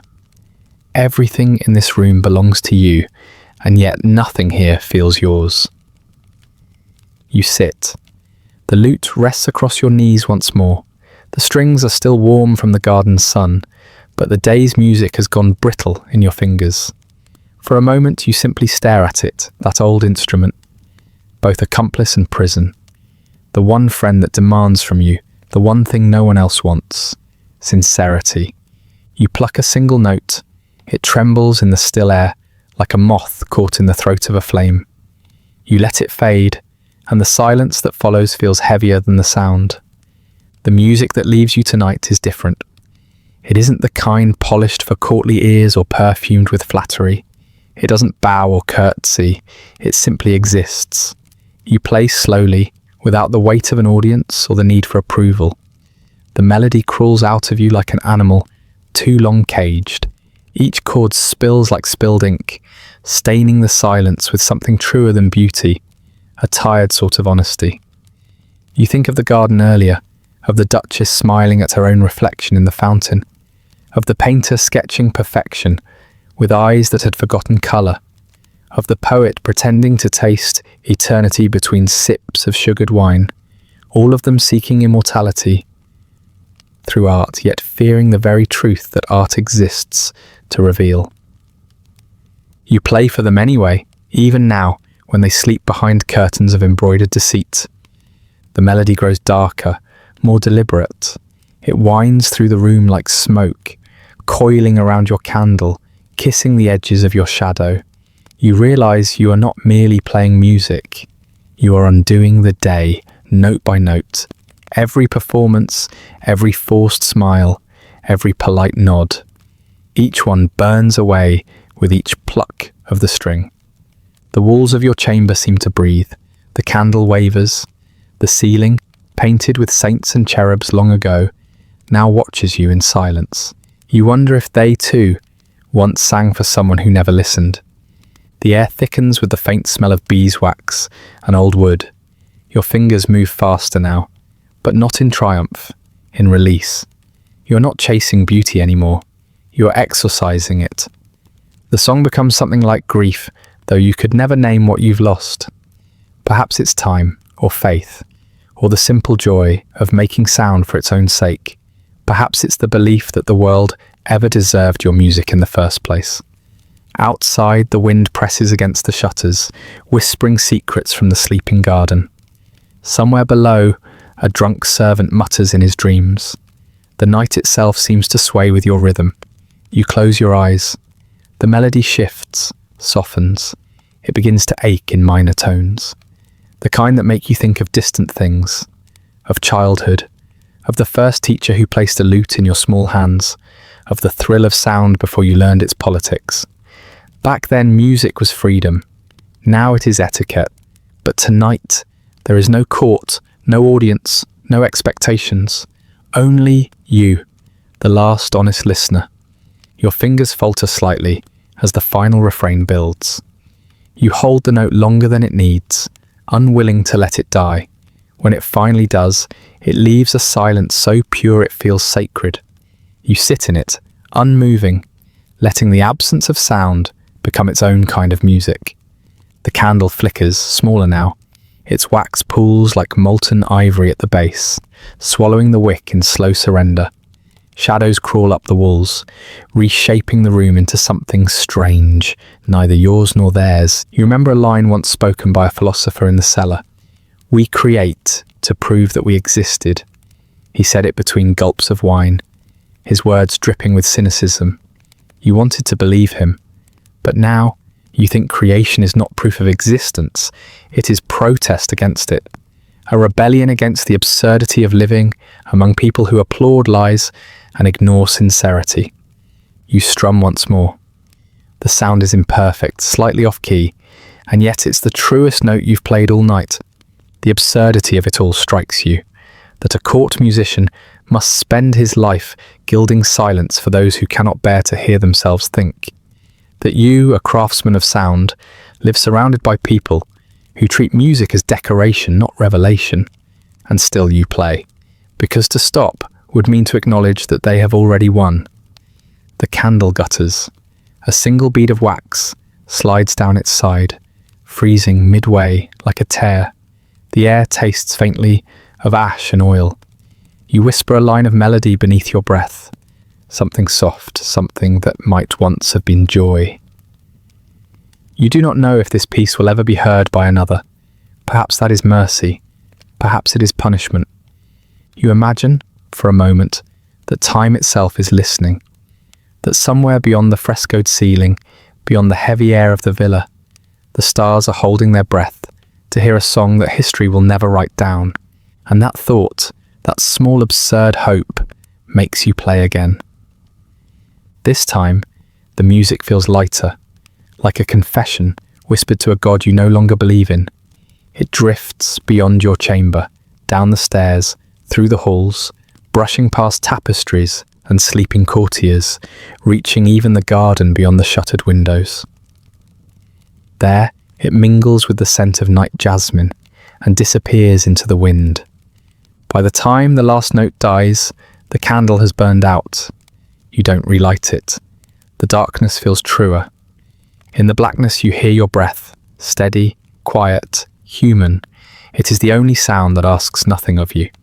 You set the lute down gently, almost reverently.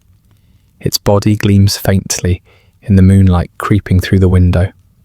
For the first time, you realize it doesn't need to make a sound to hold meaning. Sometimes silence is the music. You lie back on the narrow bed. The sheets are rough, but they cradle you like the last applause of a long, exhausting performance. Your hands still hum from the strings, that phantom vibration of purpose that refuses to leave the body. Outside, dawn has not yet risen, but a faint silver stains the edges of the sky. Soon, the villa will stir again.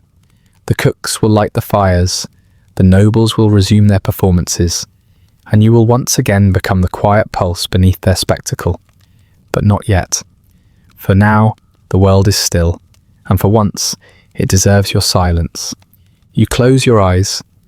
The last note lingers, not in the air, but in you. And for a fleeting moment, you almost forgive history for its foolishness. And that brings us to the end of tonight's story. Feel free to like, subscribe, or leave a comment with another forgotten corner of history you'd like explored next. If you'd like early access to more of these quiet descents into forgotten history, ad-free audio of the episodes, or just want to support the show, there's a link to the Patreon in the description. If you're listening on a podcast app, a rating or review helps more people find their way to these stories. And special thanks to the supporters who make this show possible, including our chroniclers, Andrew S. and Rich Davis. Sleep well.